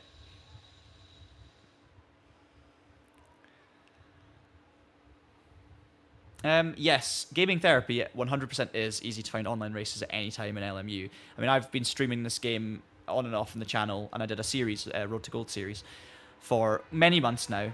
And there are some races where I've entered and I've actually not taken part in because the numbers were too low, but there was always another really busy race on at the same time. So the fact that I quit a race at some point because it wasn't, or didn't start a race because it was too quiet, was never because it was the whole game was too quiet. So I think they've got a really nice sweet spot where there are enough series to have variety in what you can race, but there are always very busy races, especially in like GT3s and things like that. So it's a really, really good balance. Right, let's hope that performance and optimization is good for this one. Yeah, no problem. You're very welcome. Oh, I don't know if I've got the same tires from practice. No, 100%. Let's go. I've got a tiny bit more fuel than some of my competitors. That's okay. Fixed setups, of course, so I've not even touched on the electronics or anything. I felt pretty comfortable in practice, so maybe we'll lower them a touch just to try and get us a little bit more pace. But I'm not going to really play around with it too much. This is our first online race in the Valkyrie, so we're going to explore along with you lot in the comments and watching the stream and see how we find it. Hopefully it's a little bit of a less messy race than the last one.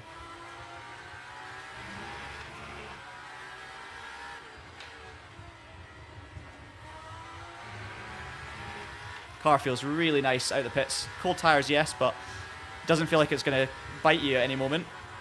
I love the look of the cockpit in this car as well. I absolutely adore the way this car looks, as well as the sound. Just the Venturi tunnels at the rear, the design is so elegant.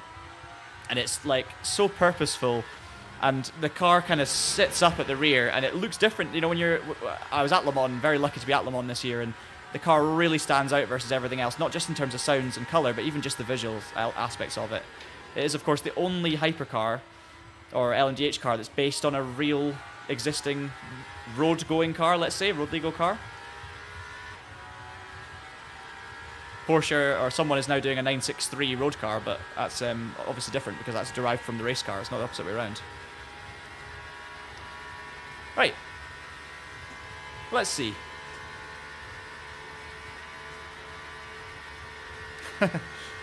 Sorry, James. I stole your stat.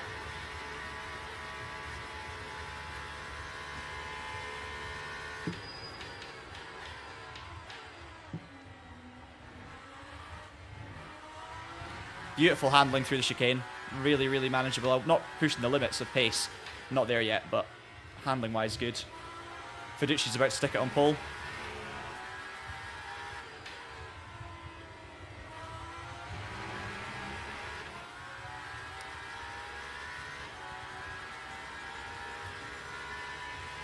Roy's talking about GT3s. In terms of adjustable electronics? Lots and lots of adjustable electronics on both. Sorry, I'm not able to read all your comments and make sure I'm understanding what you're asking, or if you're asking me even. Ooh. But yes, GT3 cars have ABS, yes, whereas the hypercars don't. Just to do with the regulations. GTE cars didn't have ABS, but GT3s do, so it's a bit easier for bronze drivers as well, because obviously the hypercars, you don't really see many drivers that aren't gold or platinum or sometimes silver, whereas GT3s have to have a bronze driver in the roster.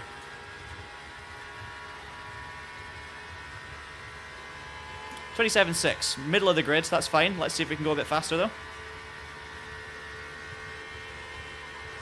Loaded up through Curva Grande, over the bumps, you can see how much it's oscillating the steering. Oh, I thought I'd actually brake too late there, but I think I braked really, really well and got it slowed down brilliantly. So it was actually too early in the end, so there's definitely time to be found in the braking. I can definitely get on the power a bit earlier as well. Oh, that curb doesn't help us, so maybe less of the curb through Lesmo 2. Gonna start just playing around with the traction control a little bit. Just take it down. I feel like we can have a bit more aggression.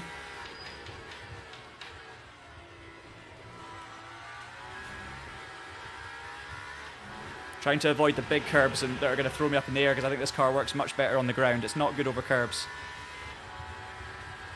Maybe I should take 7th on the straight. Ooh, bit late into Alboreto. Okay. Need to brake earlier than that into the last corner. Got a few more attempts though.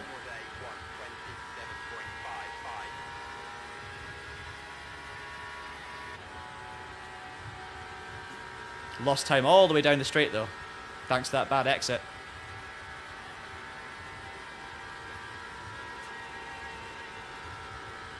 And then look at, we gained it back there, so I think there was maybe a little bit of a lag spike on the last lap through Curva Grande. Because you can see the sudden change in the telemetry, and I did feel something, but I didn't really say anything because it was so small I wasn't sure.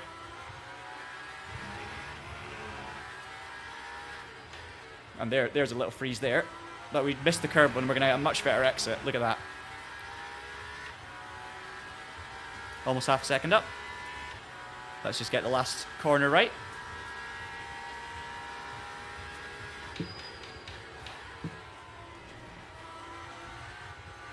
Not good. Not good through Ascari, I don't think. Oh, and wide on the exit. Lost a 10th or 2 through there. It was not good.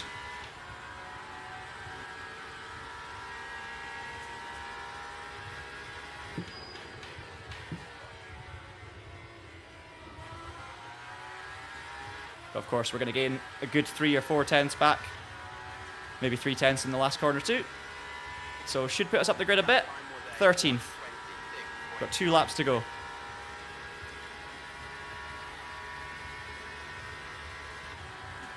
Thanks, Jay. How's it going? I'm enjoying version 1.0 just as much as I was enjoying version 0.9, let's say. So yeah, no big jump for me. Just continuing to enjoy the game and remain frustrated at some of the flaws. Let's say, Jay. The online racing is just superb.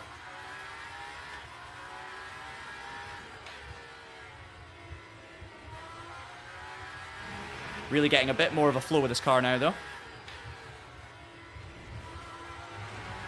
Yeah, not great. 125.8 is the pace, that's awesome. We are, of course, in the top split, so the best of the best are in this one.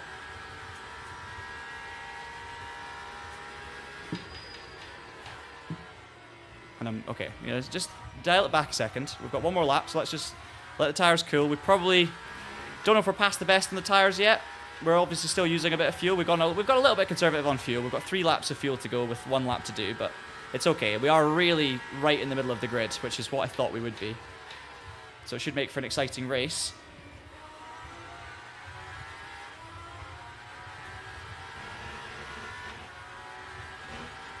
Right. One more attempt, guys. We'll go fully focused. I've got to find 2 tenths just to find a position here. But obviously we can consolidate our place because there'll be more fast people behind us. Ascari is killing me. I'm probably doing something very wrong on Ascari. Not quite sure how much to attack it, but the curve on the exit is definitely worth avoiding, or the exit of the last section of Ascari, I should say, not the actual exit.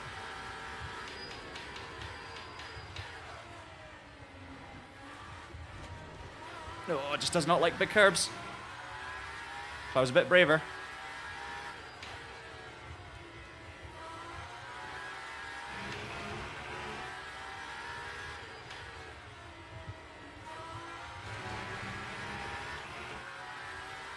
Very much matching it. Ascari will definitely... We can get 2 tenths if I get it right. But I don't quite know how to get it right yet. I need a bit of practice. Slower in the entrance. Oh yeah, good point. We'll go a little early.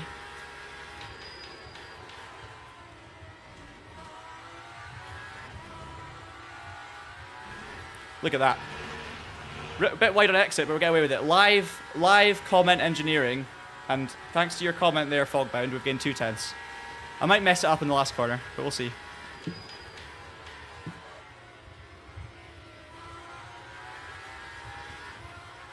There you are, 2 tenths. You guys are the best. It'll get us a position, maybe 2 positions, back up to 12th in the end. But we've gotten a little bit closer to pole. We're actually within a second, so not bad. You know, I'll absolutely take it. Compared to where we started, and considering our kind of lack of good practice, let's say, I'll take P12 in split 1. Where's Fiducci? P3. Nice. Very well done. Okay, it's a half-hour race.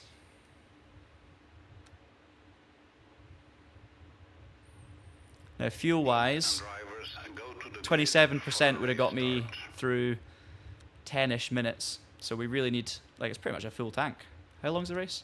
It's not a full tank, but it's not far off. 30 minutes.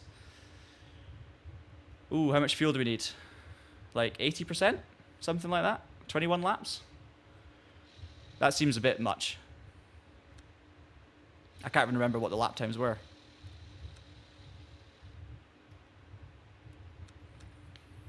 Don't know how much fuel we need, really.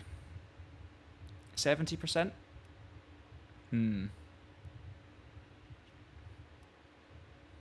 Oh, new tyres. I almost forgot. Do we think 19 laps of fuel is enough for a 20-minute race? I think so. Because the lap times are longer than a minute. Might be a bit too much, to be fair. I got new tyres, thank you. Thank you, Davidson.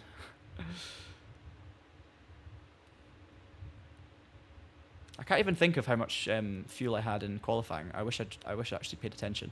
All right, we've got 8 seconds, so we're going to go with it. Oh, it's not enough fuel. It's less fuel than people around me. So maybe I did need more. Oh, well. Formation lap has started. We're just having fun, I don't mind. We'll see how long we last.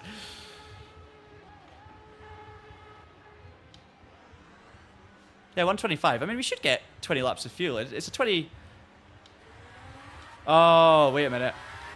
Yeah, 19 laps of... It's a 20-minute race. Or is it a 30-minute race? It's a 30-minute race. I'm such an idiot. Sorry, in my head, I was thinking it was a 20-minute race, even though I was looking at it being 30 minutes. So it's just me being an idiot. So we are short on fuel. We'll just have to make hay while the sun shines, have some fun. And if you win an LMU code, you can make those decisions without me. We'll see how much fuel saving we can do at Monza. Proper challenge. I don't think we'll save that much. Green flag, green flag. Right, let's have some fun. Remember, guys, giveaway coming again after this one. What a sound. 3 wide behind. So many Astons. Contact ahead. Oh!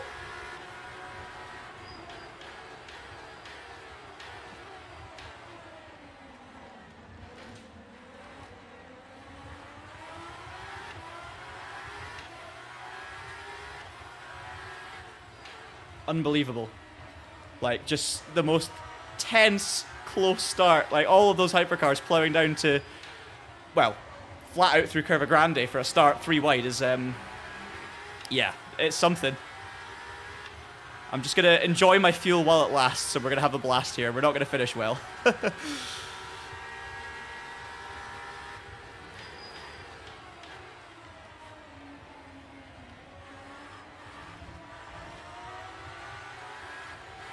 Trying to be a bit conservative into Ascari, and person down the inside obviously went for the move. I didn't really cover it, and I've lost a couple of spots because of that.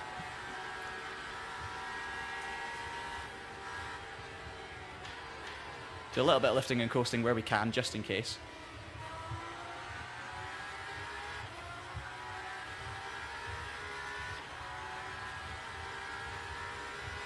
Oh, there's an issue again. Look, see that stuttering of the car in front? Force feedback was oscillating. Not great. First example of that in this race.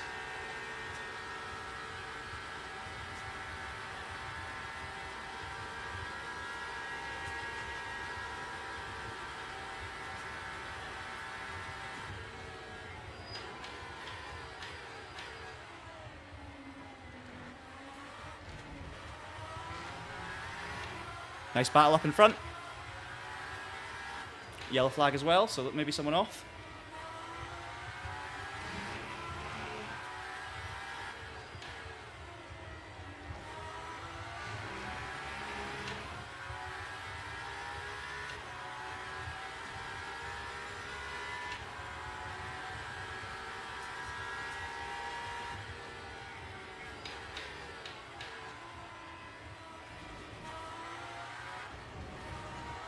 Well, that car 2 in front. Yeah, look at everyone struggling over the same high curbs. Really interesting. So Ascari's where this car needs a bit of setup work, let's say, or just adjustment to the driving. It's not good over those big curbs.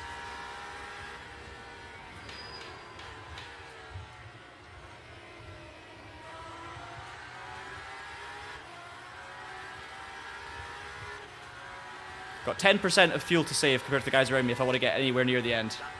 Oh, hey, McMaxa, welcome.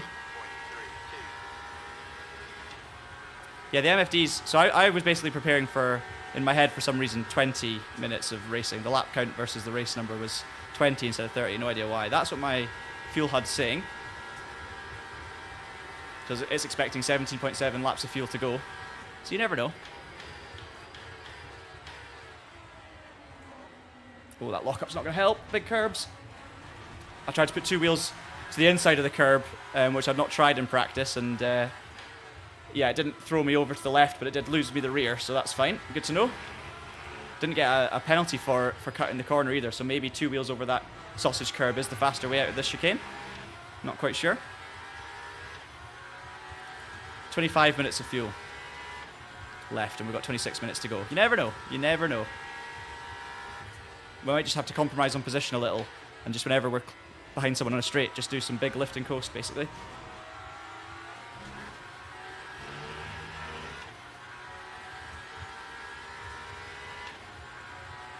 9%. So it actually says strategy, 9% virtual energy required, so I'm essentially 9% short of making it. Just make sure we get the slipstream though.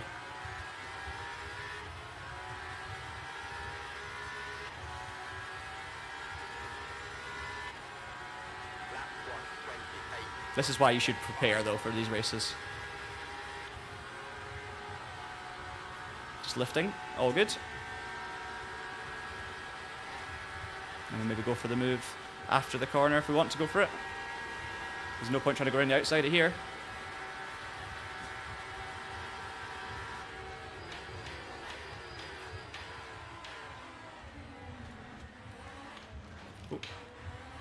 Tried a little switchback and just misjudged slightly.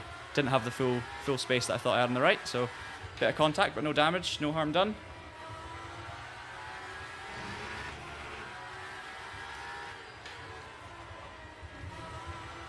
I'm faster than the car in front, I think. Obviously I've got the slipstream, but they're making more mistakes.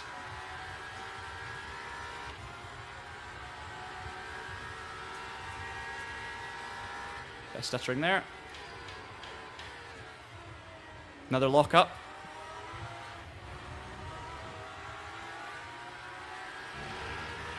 Really, really, really fun car to race.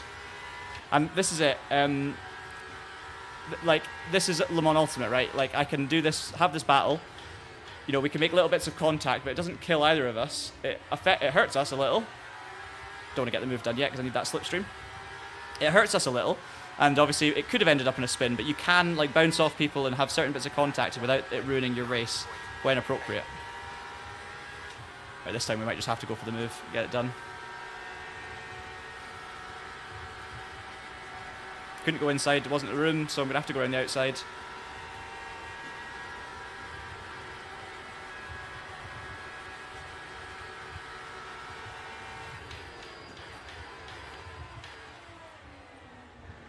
Done.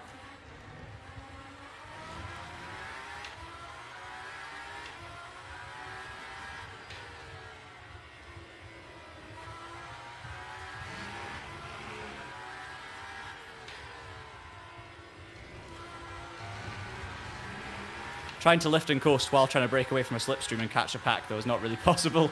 So I'm really,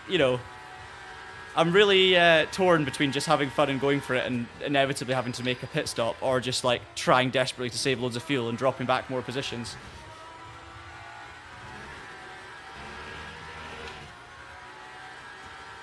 Yeah, we are going to do some community racing, Roy. We definitely want to. We're obviously very, very busy with, all the researching and thought that goes into all of our YouTube videos and obviously the website as well. So, yeah, we're flat out a lot, but we really do want to get some community racing going, and we're actually trying to plan something at the moment on nostalgia-based community racing as well, maybe jumping back on old games and getting some online servers going if we can. So we are definitely going to do it at some point, Roy. Keep an eye out for it. I just can't tell you exactly when.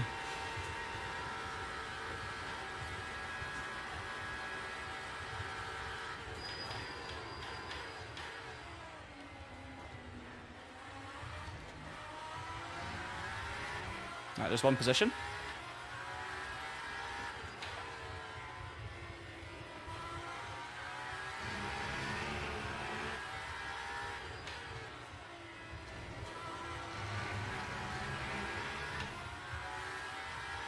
Running very wide out of certain corners. I really want to catch the back in front for the slipstream, but I just don't know if I'm gonna, I'm gonna burn everything getting there.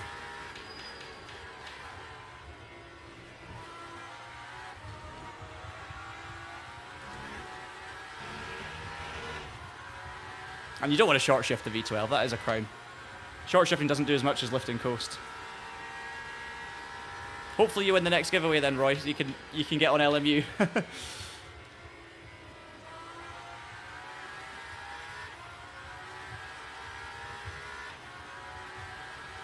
No, the giveaway is for everyone. You don't have to be a member, you don't have to be a subscriber. Obviously, we massively appreciate anyone who subscribes to the channel. And obviously anyone who becomes a member is amazing to support us as well. But you do not have to be a channel member or a subscriber in order to join in the giveaway. We're going to open up the next giveaway after this race, so it's going to be very similar to the first one. It's going to be another winner picked at random with a Le Mans Ultimate code.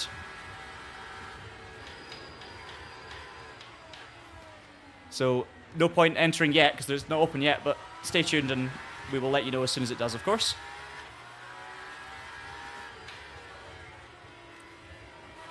Bit wide through the first Lesmo, just pushing on, trying to hot lap essentially to catch this gap, but I mean, we've only caught it, what, 2/10 so far? And there, Williams is also desperately trying to catch P8 and 9, so we're all kind of pushing flat out, and I've just not got the feel of anyone else.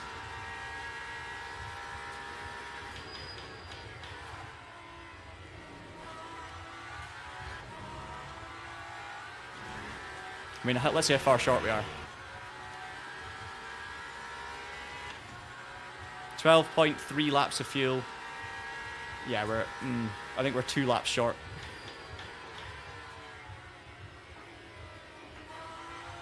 Trying to get 1 lap of lifting coast is hard enough.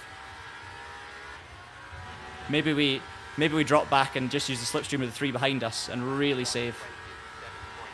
Yeah, the cars in front are doing mid 27s.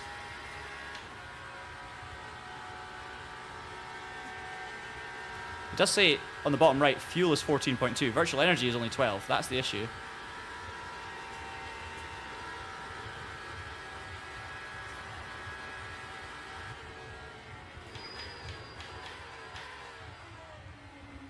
Big lift there for me. And somehow we're actually still faster than our fastest lap.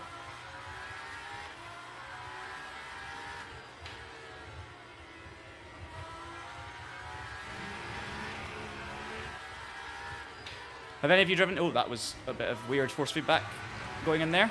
It's been a lot more consistent this race than the LMP2 race in terms of performance issues, the stuttering issue that I had. It's not been as prevalent, but it's still been there. And just now, going into that corner, I could just have a little force feedback issue. I've only really visually seen a couple of small moments of stuttering. It's not been race-ending in any way. So, yeah, we're not going to catch the cars in front. So I'm just going to run out of fuel if I keep pushing on. Yeah, fuel usage critical, it says. So if I just do lots and lots of lifting and then steal the slipstream from the cars behind, maybe we can do it without a stop.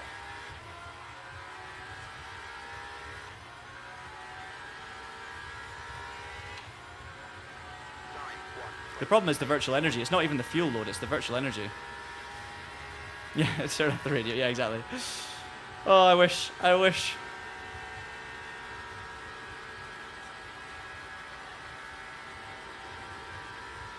But think about how much fuel you burn around here doing 2 laps. You're flat out most of the lap. I mean, I'm lifting here. And that's still, like, I mean, 2 laps of saving is just crazy.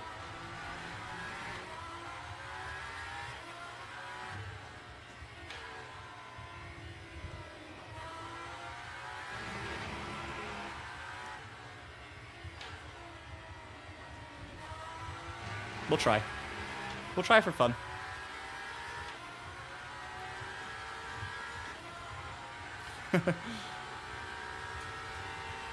More slipstream the better, so we'll just do a bit more lifting now, lose the position, and then take advantage.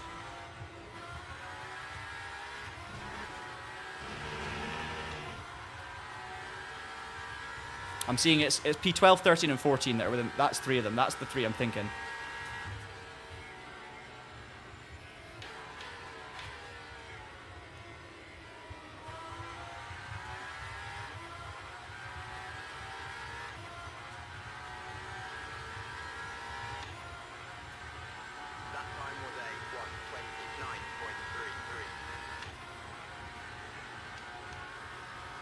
Oh, it's not letting me look behind me with a double. Oh, there we go.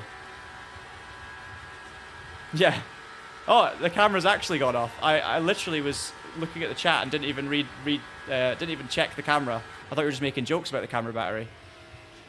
It is plugged in, by the way, so it's just hopefully it comes back. You know, I guess you don't mind seeing some raw gameplay, so we'll switch it up anyway. Get rid of the Elgato box.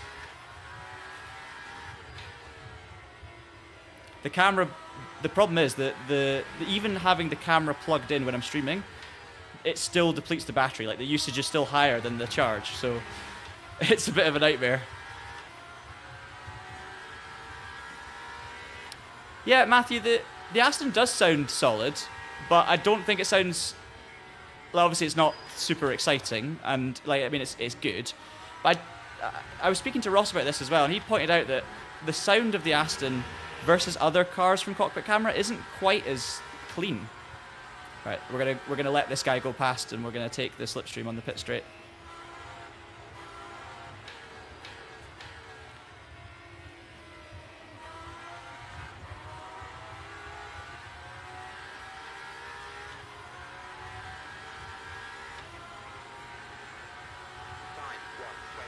So I'm just lifting. You'll see my throttle input's not 100%. I'm just going to lift and see if we can get to the end.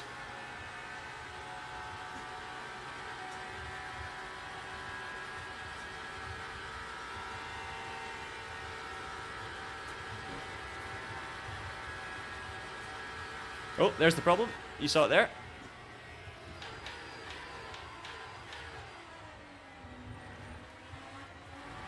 So I've got to drive really well through the twisty stuff to stay within range of slipstream, and then just that could then allow me to lift on the straights basically, and lift big time into the braking zones. So it's all about staying close when I can.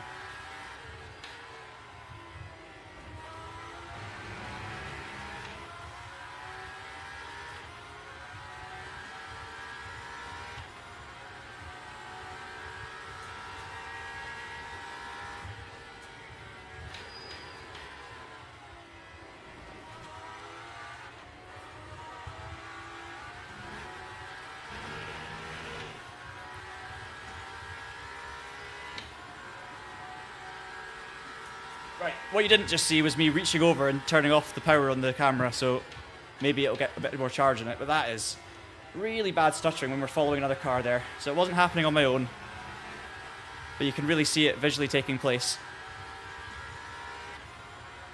I think you're right, James. I'm keeping an eye on numbers, and I actually think it might be possible. 9.4 laps left, and we're on lap 12 out of potentially 21. Not quite getting the most of the slipstream here, though.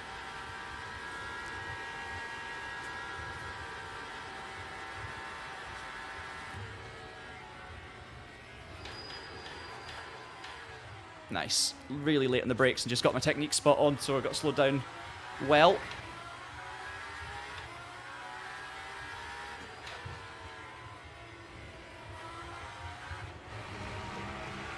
Bit wide.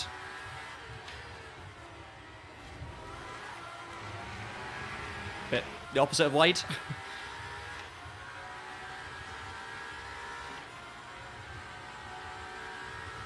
Hey Joshua, how's it going? We've got an LMU giveaway coming up after this race if you're interested. Welcome to the stream. I mean, I might have to give away up another position here, but if I can, obviously if I can avoid a pit stop, I'm going to save lots of positions. It might be that I need to let Balbiano go by as well. He's half a second behind right now.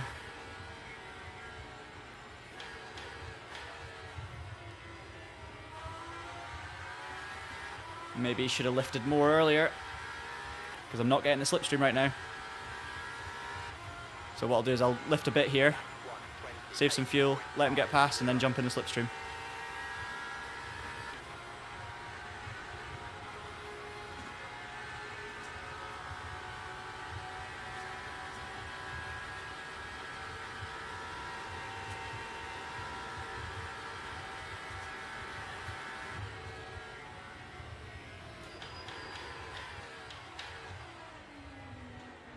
Just shows you though, if you get your braking right and you're focused on it, even with a massive lift before it, you can really gain a lot of it back just by really being focused on the brakes and getting the balance as well. So, you know, you can be, this is how the pros do it. They're very, very fast with lift and coast, doing it all at once, you know, just incredible multitasking.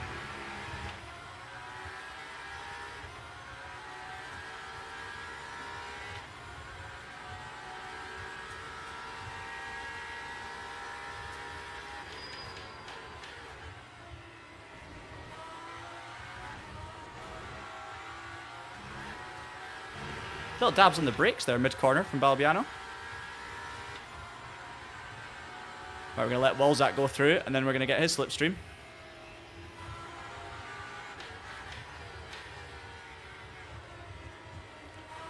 Now, I really can't afford to lose these guys now, because then it's a 5-second gap back to the next three, so ideally we can just stick at it.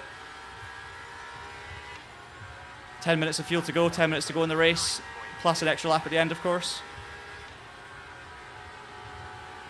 Oh, it's going to be touch and go.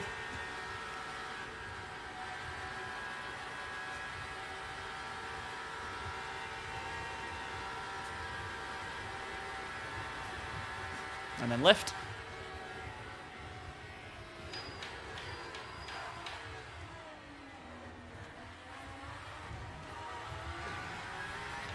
Even with the lift, we're 10th up in our fastest. No, John, what are you doing?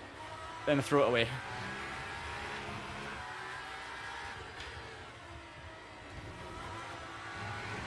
That's 6/10. Just that from that mistake. Not good.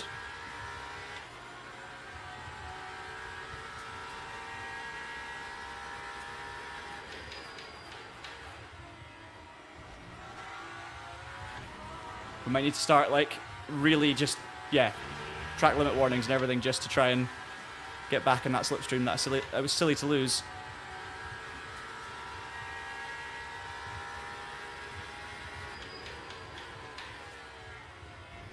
Here's the FFB and stutter. It seems to happen in a few, like Curva Grande and also into Alboreto or Parabolica, depending on how you call it, what you call it. That seems to be where the stutters are worst.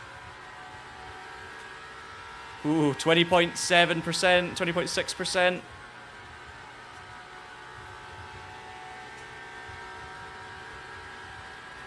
Car behind me's only got 5% more, so we're closing the gap.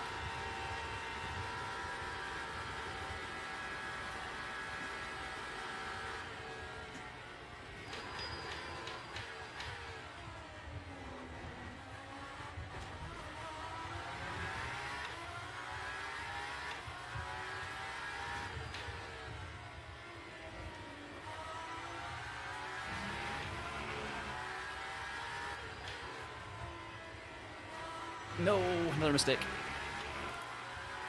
I'm suffering from a bit too much understeer at the moment.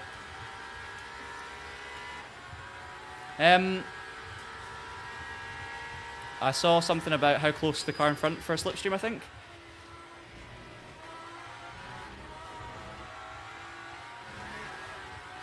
It depends. It's basically like if you're within, I'd say 8/10, you should get some effect. The effect grows the closer you get because the less chance there is for the air to be redisturbed. The problem is now, even though I'm 8/10 behind the car in front, they're actually less than that behind the car in front of them. So what I really need is Sanchez and Balbiano to start battling and losing time, and then we can get back there. Because at the moment, even though I'm getting pulled along by Walsack slightly, they're getting pulled along more by Balbiano and Sanchez.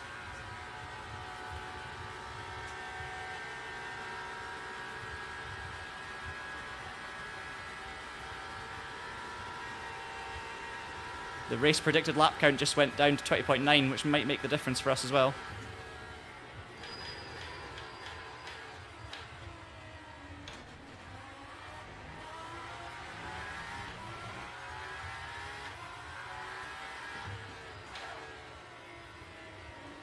I really want to be part of this battle, though. We're all pretty similarly paced, I would say.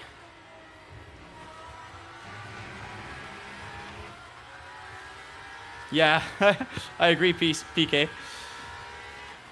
You're just trying so hard to you know, be smart with it, but also not lose this gap, because if they all work together, then I'm falling way behind, you know? Yellow flag. I'm 6/10. Come on, this is a bit of a slipstream. That's not for position, so it's still P14. I'm going to tack into this corner just to try and get a bit of slipstream. But they're going to get more. 7/10. But I know they're going to battle hugely into... Look at this. This is going to get mental. We'll see if... I couldn't reach the camera to get it back on. Right, 3 of them are going to go into the chicane and battle, so we're going to be there after this.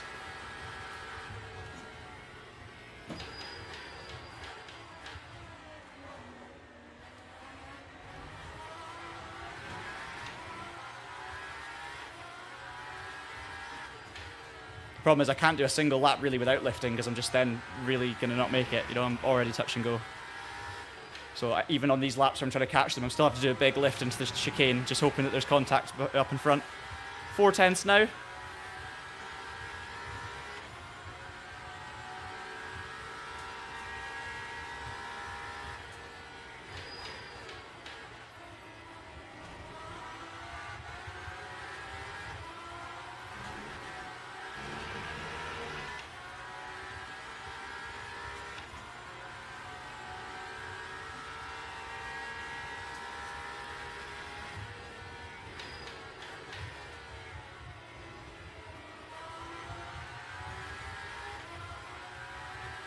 Oh man, 4 minutes 50 to go. Fiducci winning, go on. Go on, Gianmarco. If you can win, but you can make it sure that you get 1 lap less in, that would be hugely appreciated. I've got less than 3 laps of fuel now, so I really need to make that 3, and then obviously hope that there's only 3 laps to go. Oh, brake lights in front.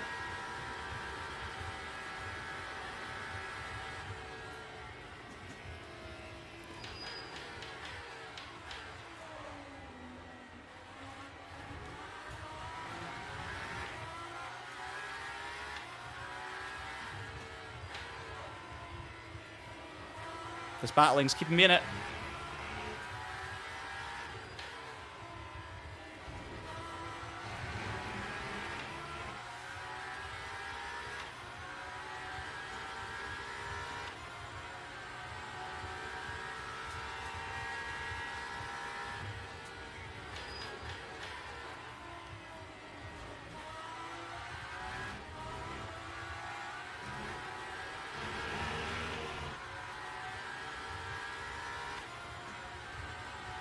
All right, 2.1, 2 laps of fuel to go from this point, so that's what I need to be when I cross the line, essentially.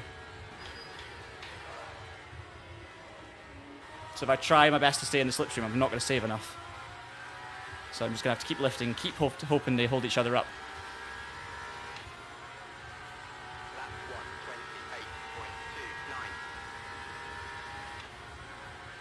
1:28.29. 3 laps to go, do you think? Maybe, yeah. Might be 1 short. Which would not be unpredictable.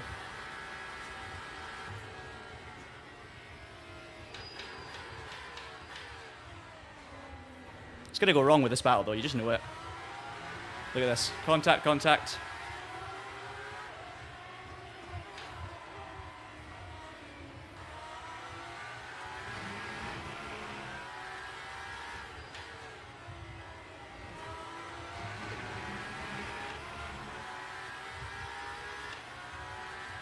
Yeah, you're right. It's 2 more laps anyway, so... Yeah, it's not going to be enough.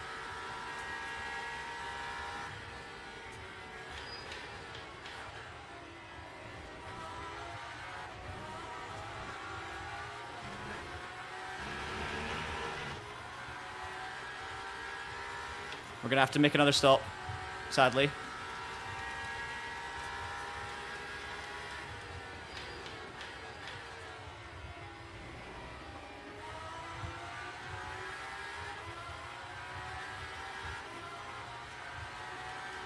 We'll do it next one.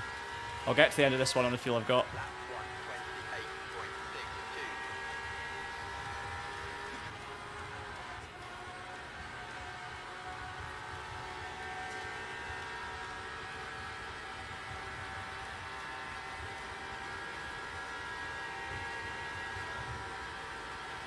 Right, this is where I need to lift all the way to get to the end of this lap.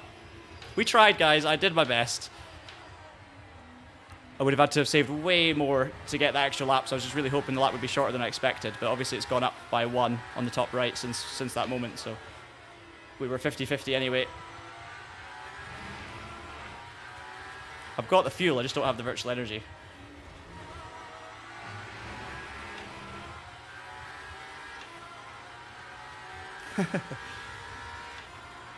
Yeah, I know, Ross. It was bold, but I wanted to enjoy the battle for 1 lap longer. I also hadn't had enough time to get my pit stop fuel down enough. Oh, car off. If that makes sense. Like, I hadn't... Oh, where are they gone? Are they fully gone? No, they're back on. I'm so confused. I didn't have enough time to get it down. I'm going to have to not... I have to lift basically all the way to the pits to make sure it doesn't go below 0.4 here.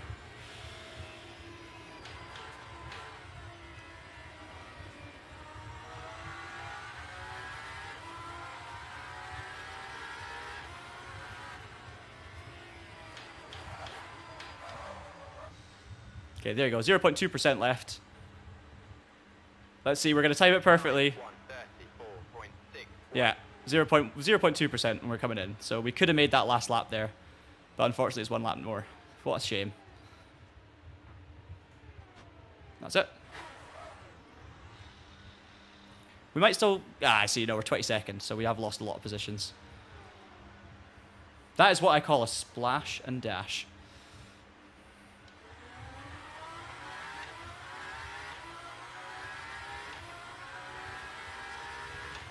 I believe in you, Gianmarco.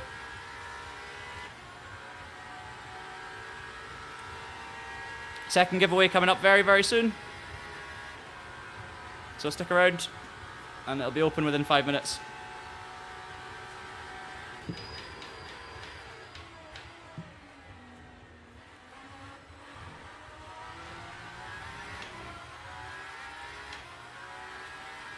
Yay, won it. Well done.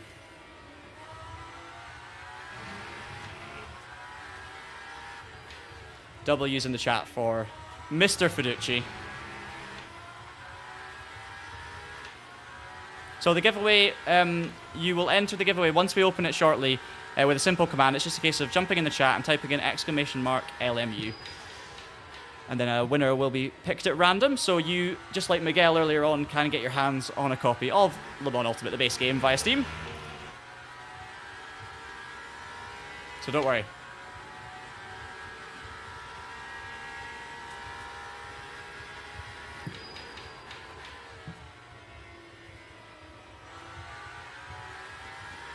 Hey, P23, so once again, a result that doesn't really reflect our pace, but I really enjoyed that battle. I enjoyed watching the battle of the cars in front of me, to be honest, even if I couldn't really be in it. And it is always fun to try and lift and... I find it really enjoyable trying to lift and coast, but, you know, be tactical and... Yeah, it is what it is. Don't worry, the giveaway hasn't started, so hold your !LMUs. We'll tell you when it goes, don't worry. Getting warmed up, though, helps. So, someone asked what's the difference between the red and blue tank. Well, the red tank is your fuel, and the blue tank is your virtual energy. So, I will chat about that a little bit. I'll see if I can get the camera back on.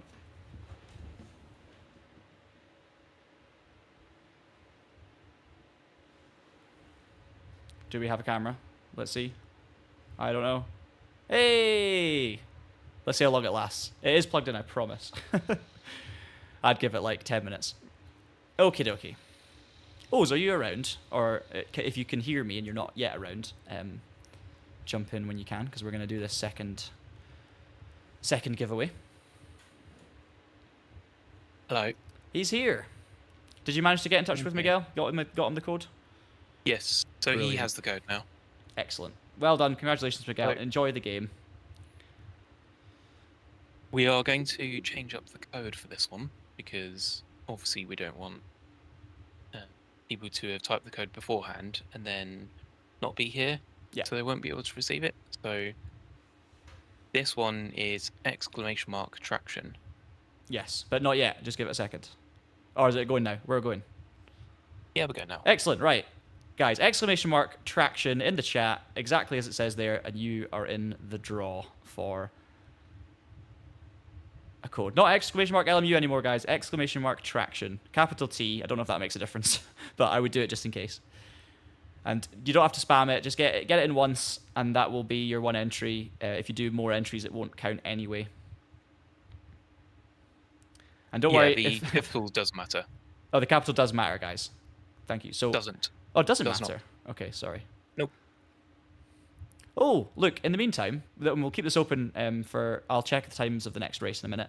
But safety ranking, I've actually gone up to Platinum. So we've not only got Road to Gold completed, we've got Road to Platinum on safety rank. Driver ranking, we're just going down and down and down. the more I race and don't get the results, because we're just having some fun and I'm making all sorts of different mistakes, the worse a rating gets, but it's fine. It is fine. Well done, Gianmarco. Great win. Cheers, Mike. And just to make sure, is traction with 1X, not 2. Yes. The perennial misspelling of traction. We've seen your comments. It's 1X, guys. Traction.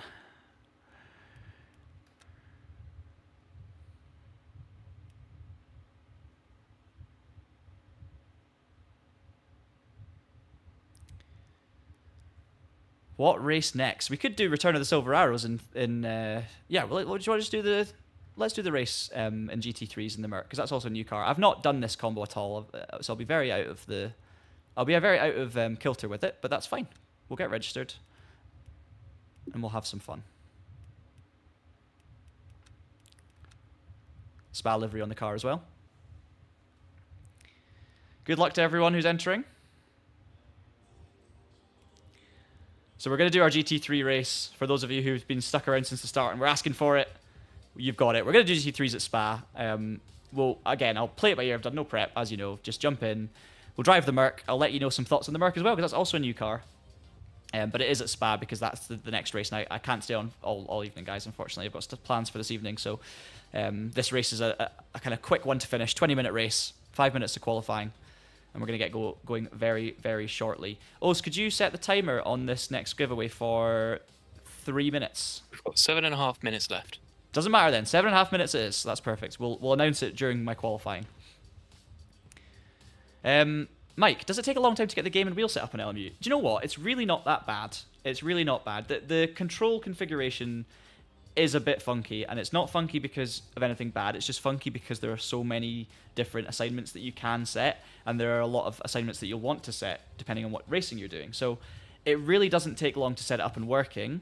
It will take a little bit longer to refine. And also, I found that depending on what wheel you're using, your own software for your own force feedback wheel, so for me, the Simucube software that I'm using right now, the settings in there make a big difference to how the game feels. So like when I first jumped on LMU with my iRacing preset for the force feedback, there was like a graininess to it, and it was a bit notchy, a bit heavy, a bit grainy, and I was like, oh, this feels not like I know LMU can feel in the past. And I realized it's because I still had my iRacing preset on. I switched it to one that was LMU focused.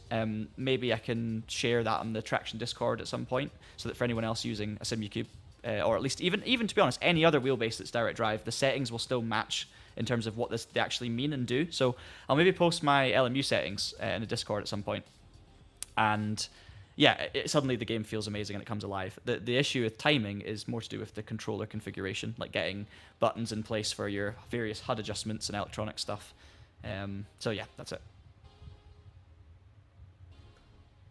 Yes, good point. I did not just type as TraxionGG there, as you could probably tell.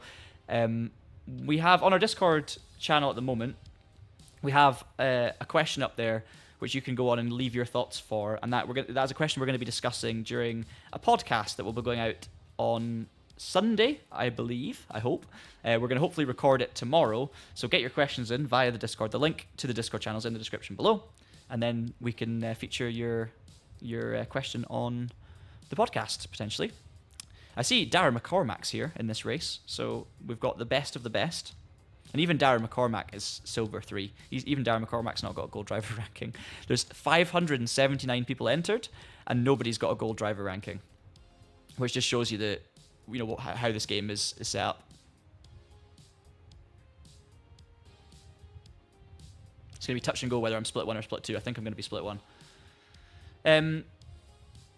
So if you hang around until the draw finishes, we announce the winner, and basically then if the winner will send us a comment on the chat just with a way of contacting them, whether it's a social media handle and the platform, whether it's an email address or some way that we can contact the winner, just so that we make sure we get the right person, and then we can send you the code. So if you hang around for another 6 or 7 minutes and see if you've won, then you'll be all right.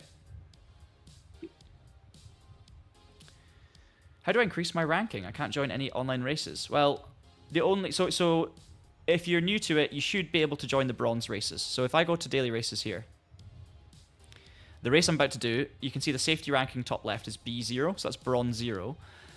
That next one is silver, and then the next one is gold. And then in upcoming, you'll see other bronze races. So you'll see bronze 0 for LMGT3 fixed, another silver race, another gold race. So when you first join online, you can only take part in bronze races. You've got to race cleanly, get to the end. The bronze races are usually short. There's no open setups. There's no pit stops. They're quite easy. You jump in, have some fun, race around, and keep it clean. And if you keep your driving clean, you don't make any big mistakes. You stay out the barriers, stay on the road, don't crash into people. You will eventually get a safety ranking increase, and you will promote yourself to silver, at which point you can take part in silver ranked races. do well in those. You can also still race bronze races, sorry, when you're a silver.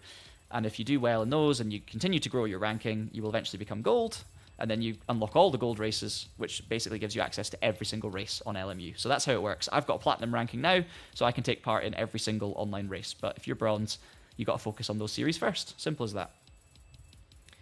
People will crash into you in bronze, but people will always crash. You can still, even if you have the odd situation where you're taken out by someone, you can still increase your ranking by being clean aside from that. Like, it is possible to get out of bronze. Yes, you might sometimes have to sacrifice a bit of speed, and just like, if someone's being really crashy and aggressive, maybe let them go.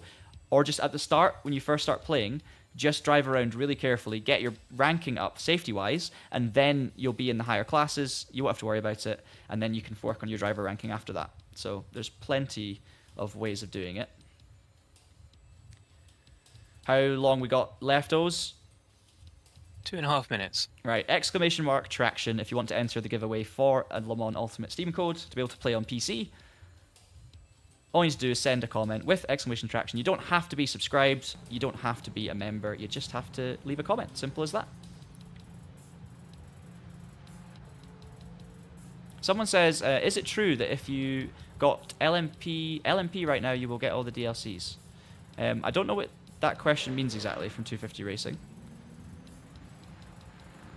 you mean Le Mans Pro? I'm not sure what you mean.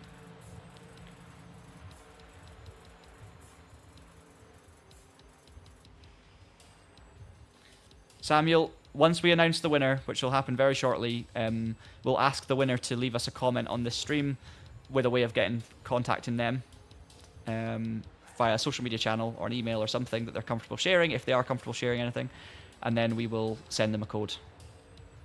Race Control Pro, yeah. So, yeah, if you subscribe to Race Control Pro, the top tier of that, you will get all of the DLC that comes with the game and all future DLC, but as soon as you stop subscribing to that, so you pay, like, for a year, for instance, you'll have it for a year, you'll have to subscribe again the next year to keep all of that. If you stop subscribing, you will no longer have that content. So essentially you subscribe to rent all the DLC that the game will ever have, if that makes sense. Or you can not go for Race Control, you can go straight into the Steam page and just buy the DLC outright. That means you will own it outright, you'll never have to pay a subscription just to be able to use the DLC or play the game. So you can do it entirely without subscription. Or if you're someone who thinks you're going to buy all of the DLC and you want all of the features, because there are a couple of extra bonus features for Race Control Pro Plus subscribers, then yeah, you can buy it all without subscription. Whereas if you want the features, you subscribe and it's all good. If you buy the game now, you will not get all the previous DLC. Thanks for clarifying. Sorry if I misunderstood. You only get the base game, but there will be there should be a bundle option where you can buy the game with all the DLC. That should be an option there for you. Okay, fixed setup, qualifying. We're only going to get like 4 laps in, so I'm going to start driving. And we're going out straight out cold, so obviously no practice, no prep. Straight out in the Merc Spa. And while you're doing that, there's 10 seconds to go, so I'll just announce the winner. Well, perfect. So the winner is about to be announced on the chat, so keep an eye out. And if it's you, message us back with a way of contacting you if you're comfortable, and if not, we'll work out an alternative.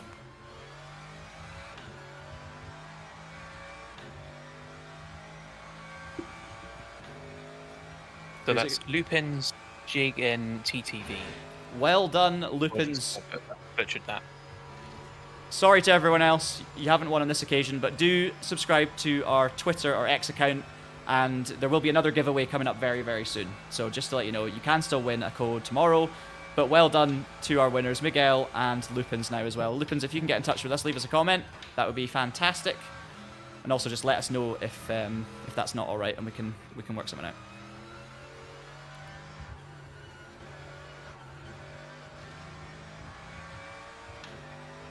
So, Lupins, if you're there, can you put a message into the stream chat just to make sure that we know you are here?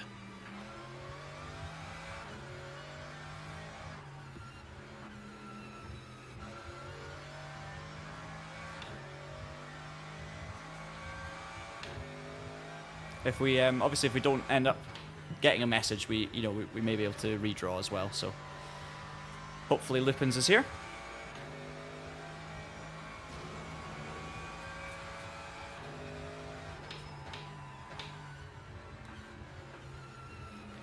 Meanwhile, you're getting a little taste of the mighty Merc with its cold tires and understeer.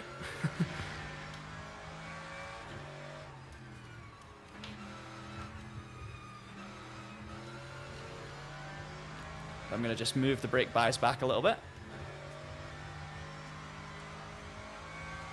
Fixed setups with no prep, so I'm just taking a guess at things here.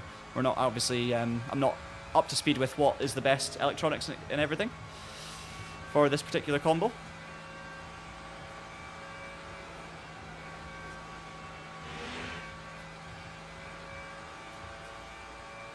Yeah, Lupin's here. Hey, perfect. Hello, Lupins. So, can you tell us your social media channel name, followed by the channel that it's on, the social media channel that it's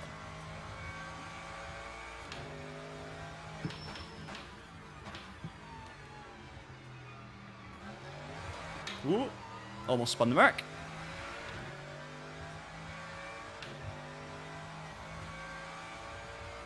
We're going to get 2 qualifying laps here. Yeah, and don't send a link. If you could just send it with spaces in between if necessary, we'll be able to find you and we'll work out through that as well.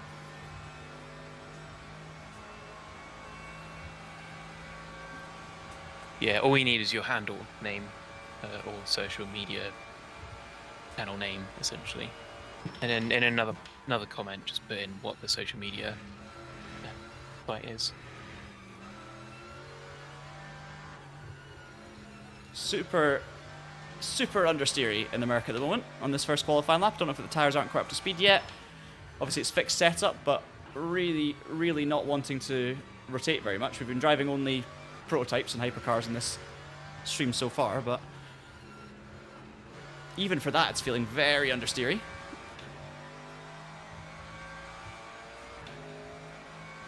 So yeah, GT3 doesn't have ABS, ooh, but GT3 does. You can still, as you can tell, get sideways under braking.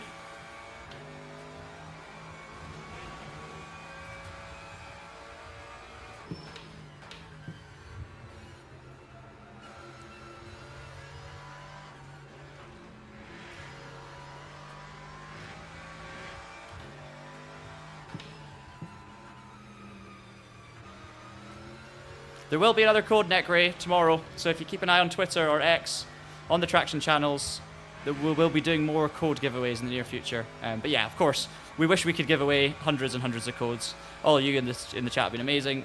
Great to have you on the streams, and we wish you could all win one, of course, but sadly we cannot.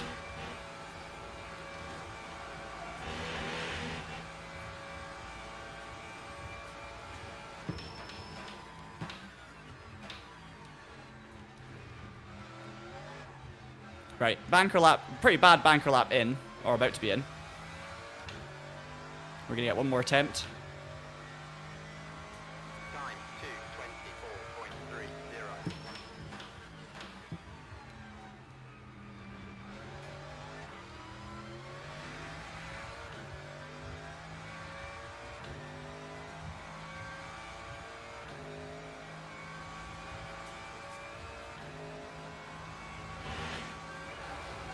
Oh, huge understeer. No, huge understeer through Eau Rouge and Radeon. The lap's still going to be valid, but obviously we've lost a fair bit. Didn't quite. I thought it would be okay to take it flat, but we just weren't there with the grip. Really, maybe it's a really low grip track surface as well, to be fair. But we are really struggling compared to what we're used to around here.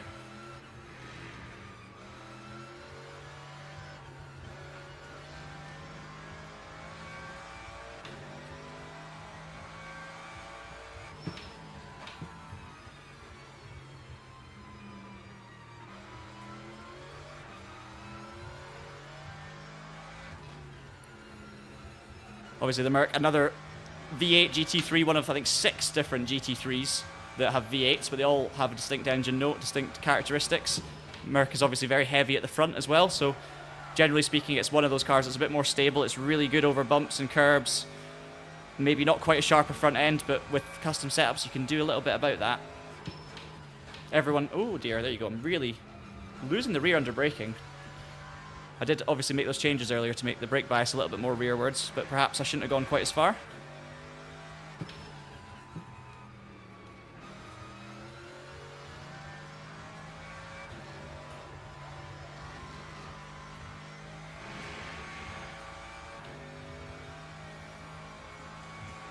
See if we can nab ourselves a few positions at least.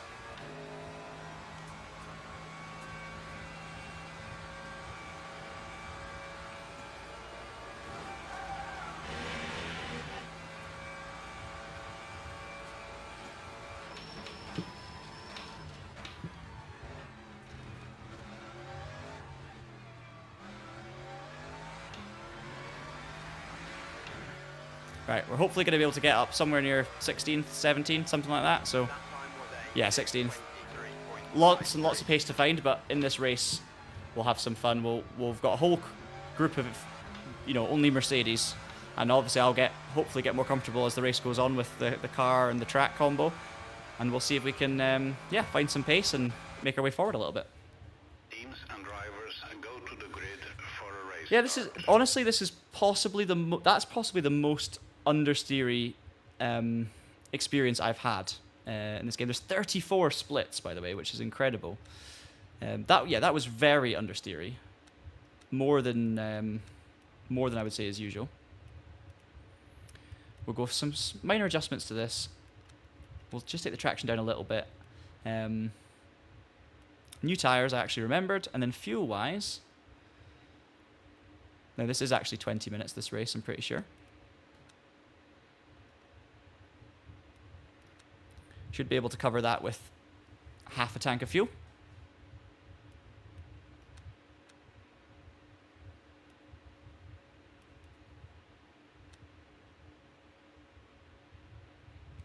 Go 48 litres.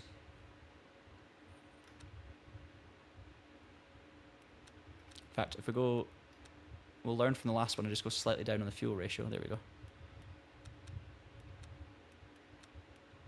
Oh, right, start driving. Here we go. We got the fuel about right this time. Formation lap has started.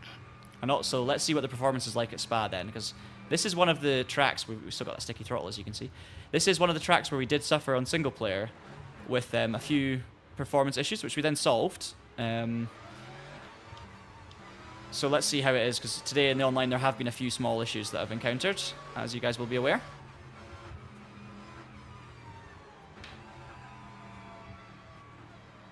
It's so quick to accuse you of erratic driving.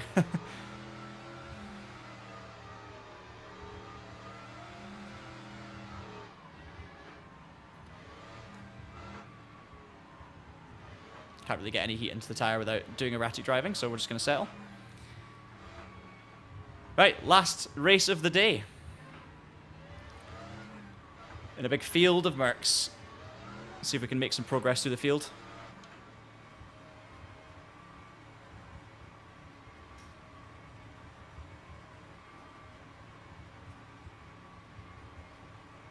Green flag. And I got a drive through for the erratic driving.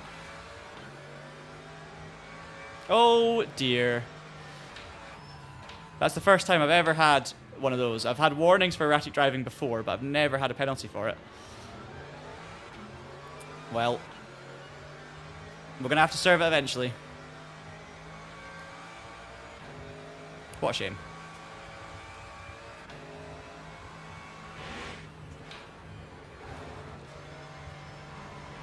Got a bit dicey, didn't it? Through Radeon. Few spinners and incidents up ahead. Hopefully it just serves the drive-through when I go into the pits, but obviously at Spa it's a long pit lane as well. Not quite sure which layout we're racing around.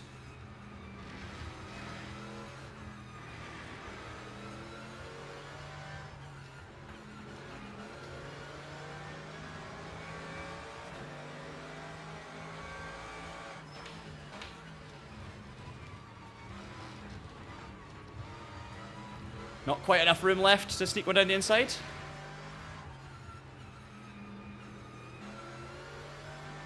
Do want to get stuck in for a couple of laps before we go in and serve our drive-through, but that's going to essentially ruin the race just from literally, you know, a little bit too much accelerating and braking on when we caught up to the pack at the start. I can now say I'm a member of the erratic driving club. I know that happened to Ross as well when we were actually testing the game. We had a few little test races. Thought I'd get that out there, Ross, you know. 2 cars off in the gravel, so they're going to lose time, but I think a drive-thru is going to cost you so much at Spa.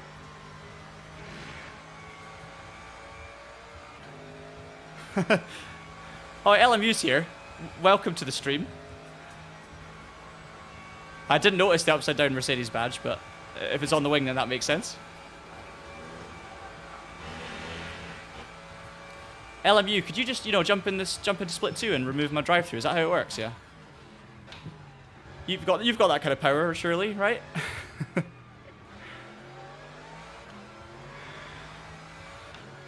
Oh, nice.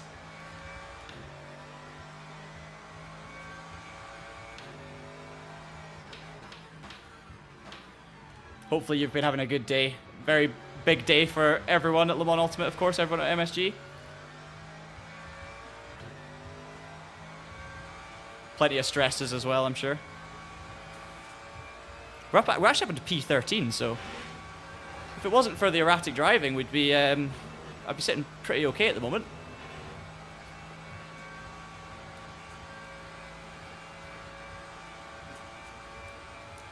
Now, how do I make sure it actually serves the drive-thru? If we don't stop, we should be all right.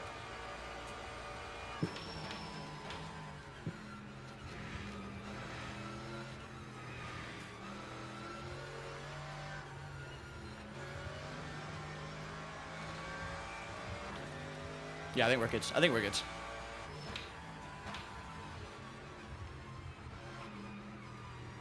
Tiny bit of weirdness there.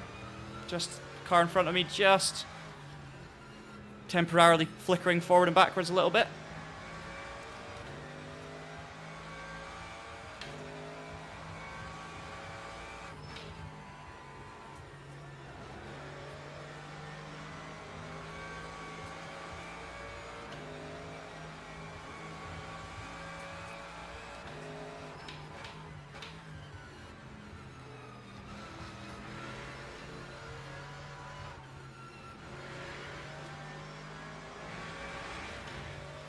Great to see though, like on launch day we've got 35 splits for a bronze GT3 race. That's just brilliant. I know this category is always very popular and those split numbers are probably nothing new, but it just means that you're going to have 35 full grids of racing with people that are, you know, relatively similar in terms of their speed, or at least up against people with the same rating. So it's pretty good.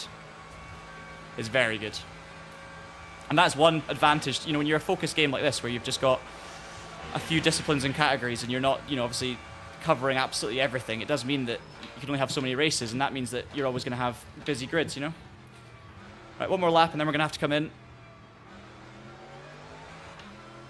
I'm going to obviously, as you can tell, I'm not going to ruin anyone's race. I don't want to, if I go for a move, it'll be sensible. I don't want to crash into anyone who's not got to drive through because it's just silly.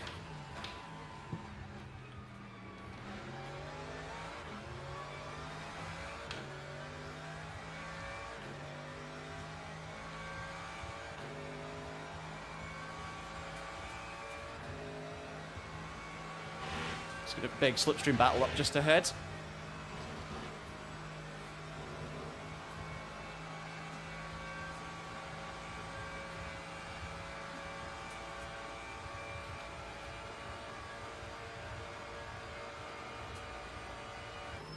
Hey Lupins, did you get sorted?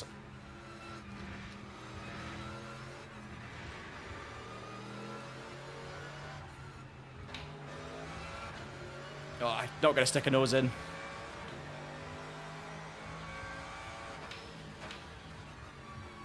I've got the rear moving under brakes, which is actually helping me a little bit with rotation at the moment.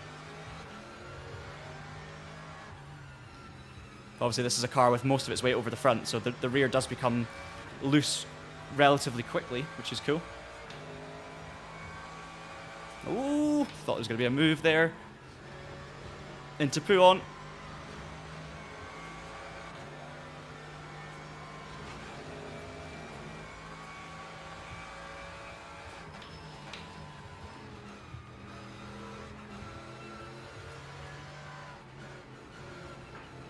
I'm enjoying the scrap. I know I can't really fight too hard here, but I am enjoying it. I'm just watching everyone else have a brilliant little tussle here for P11. Right, we're going to go into the pits this time, so I have to be careful. But we're going to drop way, way back, and then we'll be able to spend the rest of the race just trying to get a feel for this Mercedes.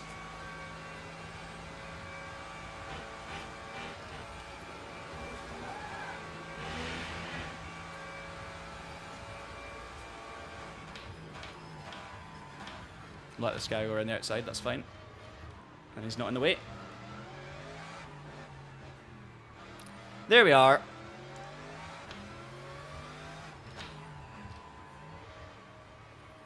So if we just drive through, we should just... It should serve our drive through, essentially, so don't stop in the box. But we're going to have, unfortunately, I don't think we're going to have anyone to battle, because I think the people that had those crashes earlier have either DNF'd, or one of them's 2 laps down. So that's it.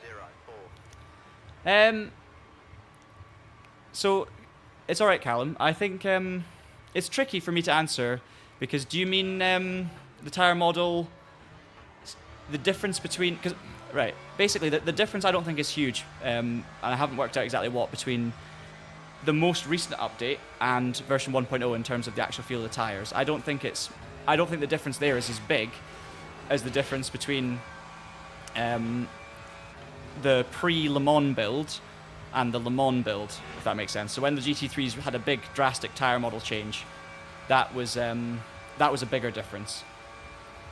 I struggle to know exactly, or to be able to analyse deeply, the difference between the most recent build and the 1.0, simply because I did not get a chance to play the game very much at all after the Le Mans build happened. Just with the timing of it, I wasn't on the sim playing Le Mans Ultimate at that moment. And I was away on a holiday, and I was at Le Mans itself when the update dropped, so I wasn't making content on it. And because of that, I find it hard to know the difference in detail between this and what it was just before this version 1.0 update. All I can go off is what it is now compared to what it was before Le Mans. And it has taken a big change since then, I would say. But I don't have... And I do find it's easier to like spin. Your cars are more understeery, they're a bit less snappy. They're a bit... I kind of talked about it a little bit in my iRacing versus LMU comparison stream, doing GT3 races on both. And the cars are a little bit more challenging, let's say. They don't feel like you can really hang them out to dry as much as you could before and use the rear to turn them. You've got to be a little bit more sensible. So I'd say they're a bit more realistic. They're not maybe quite as satisfying to drive in a sim racing sense, but they do feel more grounded in reality, and you can't get away with as much, which I don't mind at all. And I think even though they are easier to spin, I don't think they're too easy to spin. I think they're absolutely fine.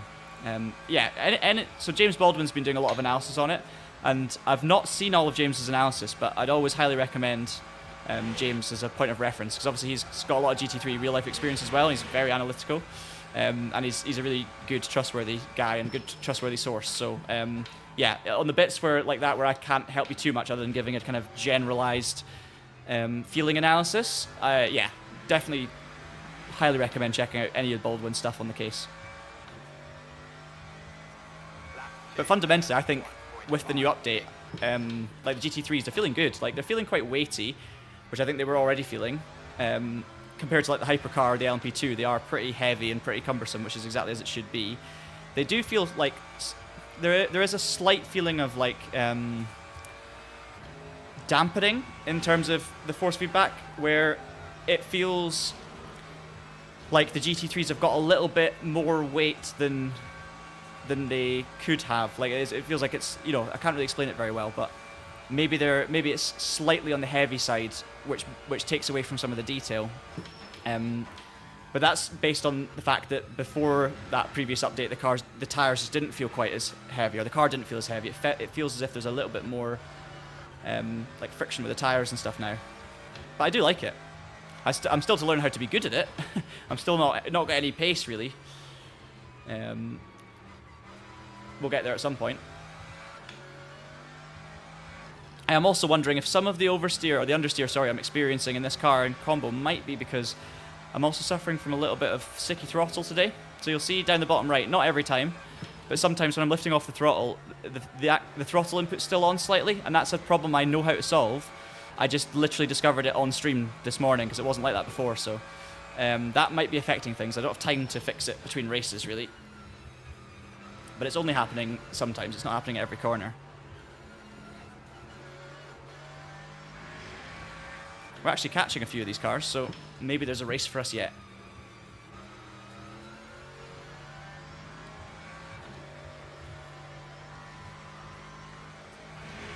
what else can I play around with electronics wise? So we can go for balanced ABS. To be honest, the braking is I've got the braking instability. I've got the rear moving fine. It's just the actual mid corner where I'm feeling that kind of that understeer really. So yeah, I don't really know what else to play around with too much. I'll maybe turn down the I'll take down the overall traction control by 1.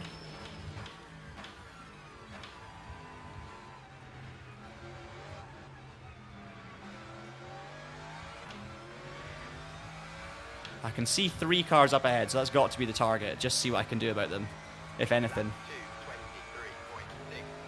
223.60.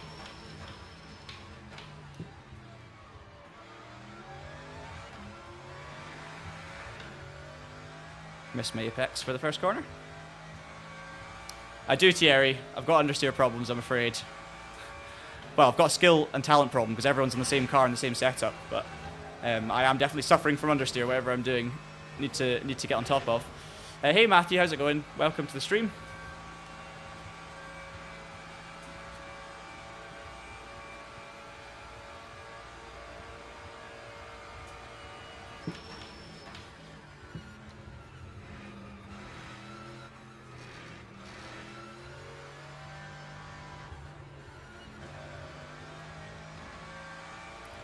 Like the sound of the Merc, like the look of the Merc from the cockpit. Always enjoyed racing this car on a set of Corsa Competizione. It felt to me like if I had to recommend one GT3 car, if you had to race one car and one car only forever, it would be the Merc, just because it's kind of an all-rounder.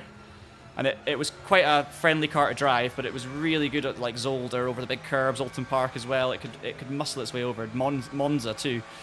Really, really good car for those sorts of circuits, and it had a decent power. And it was just, yeah, nice and drivable. So I was always a big fan of the Merc. That's understeer. That's me just going in too hot.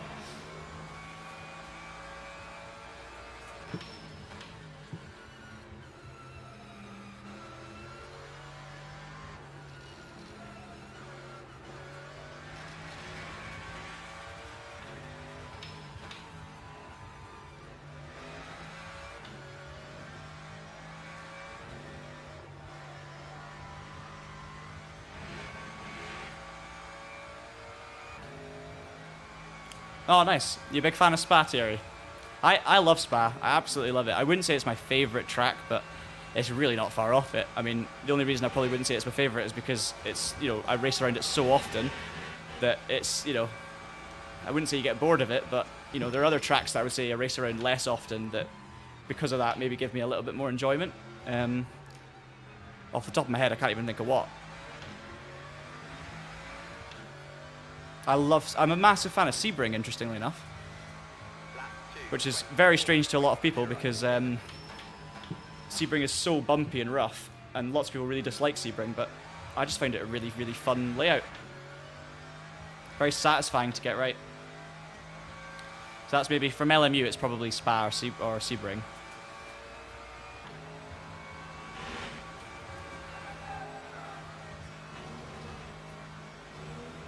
Love Watkins Glen. Big fan of Watkins Glen.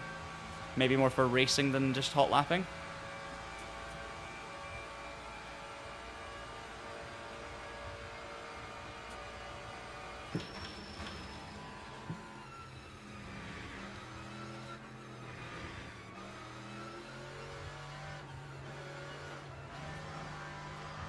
Oh, understeer again.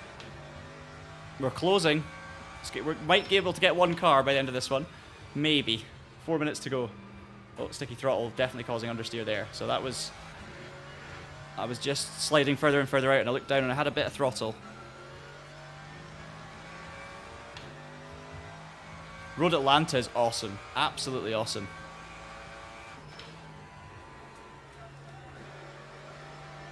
Lovely flow. Is it my favourite track? Probably not. But is it up there as one of the ones I would always love? Yes. I'm trying to think of, like, I don't really have, like, a favourite track. I love some of the classic tracks that are underused in sim racing just because, you know, with lots of elevation change. Things like Charade. Awesome circuit. Probably more awesome because of how difficult it is to find, or, you know, you can only race on it in certain games like Race Room. And I think there's something for me that's special about, like, an obscure circuit. Cadwell Park, I absolutely love. Amazing to hot lap around, not so good for racing. But also marked the end. A Cadwell pile-up with which was nobody's fault, marked the end of my MX-5 racing career in one particular series I was doing, first season, because we didn't have the money, and that was all because of Cadwell's narrow nature. So I've got personal beef with Cadwell, but I absolutely love it to like hot lap around or qualify. It's just brilliant. Wouldn't be very good in a hypercar, but I would love to do a British sprint event there in the single seater. I think that would be huge fun. Mo Sport is a good one. Mid Ohio is brilliant, but it's just a bit too. I think some of the corners, the camber is not satisfying enough. It's like opposite camber. You kind of want more positive camber. Zandvoort's good.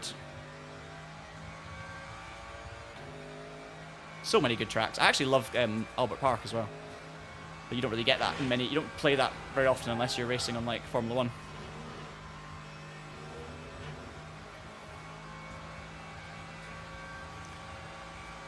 Lots of chat about Moses steering wheels as well. Oh, Bannockbury, yes. Bannockbury. Awesome. Yeah, camera's dead. Thank you. I hadn't even noticed again because it's out of my... When I'm looking at the comments, it's out of my line of sight. I said it would last 10 minutes. At least it lasted about 20. Thanks for the heads up, because I literally did not see it.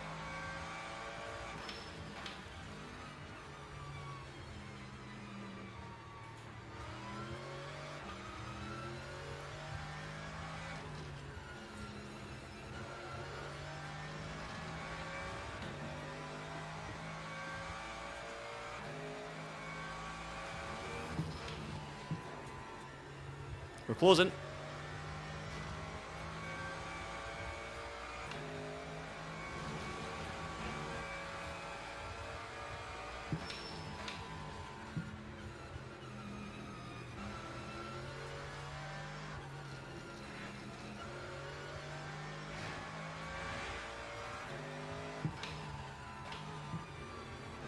Can we, for pride, just get one on-track position? It's been a messy day for racing, but I've enjoyed it. Oh, gonna get the squeeze all the way. I'm there.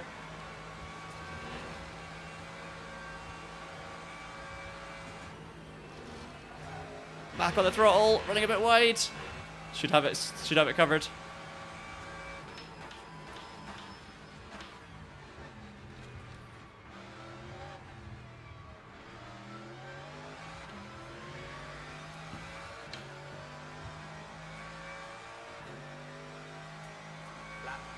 I'm trying to reach over to turn off the camera so that it can actually get some charge back. Oh, we've got a send coming on.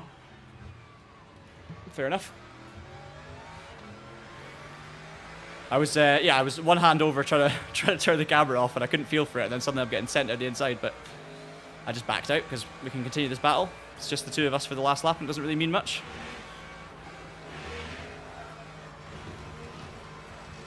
Wow.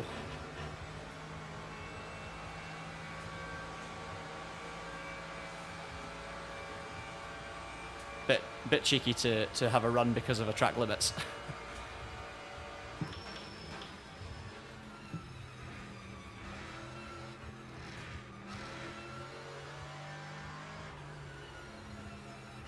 I'm gonna let that go again because I actually overtook him because I got the run because of track limits. I'm gonna let him go because it's not really fair to take a position by exploiting track limits and getting a better exit, right?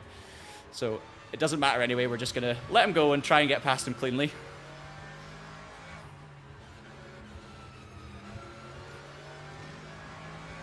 Hey Dave, welcome. My camera's out of battery. Just like my Valkyrie was out of fuel. But I'm good. I'm doing good, thanks Dave. Doing good. This is probably going to be the last lap or two of the day. Oh, yellow flag. Oh, there's another car. Don't rejoin there.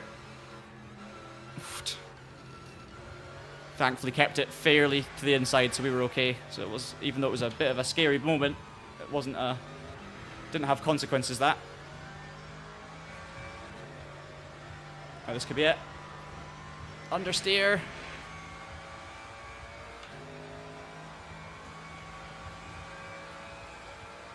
Yeah, you could say it's strategy, Alex, but I mean, you're right. You're right. If I was a real driver and there was money on the line and I had teammates and it mattered, it would be different. But I'm just on my own having some fun, so There's another one.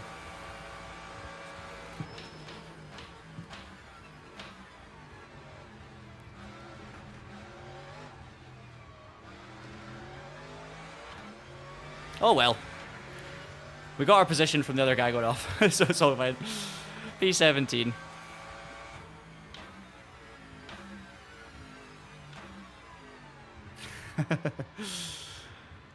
They almost resafed jointly. I've never heard that before, but I like it. Right, let's see what the crack is.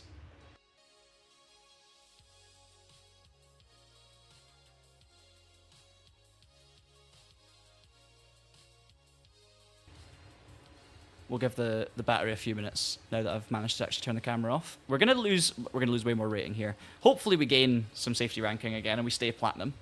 But we're gonna, I mean, we're getting towards bronze again with our driver ranking. This is or D0. Is D0 a thing? No, S0. We only lost 5%. So it's getting to the point now where I can really build that up again if I do some proper racing and get back into the flow like we were before. Because we're kind of lowering ourselves now into split 2. So easy to try and build that back up, but that's all fine. Yeah. Considering the erratic driving issue, Mike, I think you're right.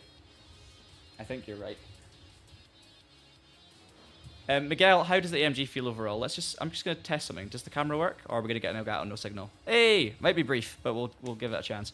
AMG feels understeery. I've tried it like offline as well with different tracks, different setups. It's not always like this, so don't be put off by that. But in that race with my sticky throttle, maybe the fixed setup at Spa, it was pretty difficult to get turned in, or it was difficult to try and hold it on a good line. Clearly, there was things you can do to the settings within the fixed setup to make it faster and make it better. I was by far and away not the fastest in that race. There were people at the front that were way faster, so they've got it working just fine. You know, there's if I can get this up, the best lap's not working right now, but I was like a good second to 2 seconds off the pace anyway in that particular race, so it can clearly be done, just not by me in that example. But yeah, it feels good. It handles well. It's got a really interesting like rear end under braking, but then it doesn't feel like it's going to snap away from you on acceleration unless you absolutely boot it with the wrong angle. It feels pretty neutral and pretty safe.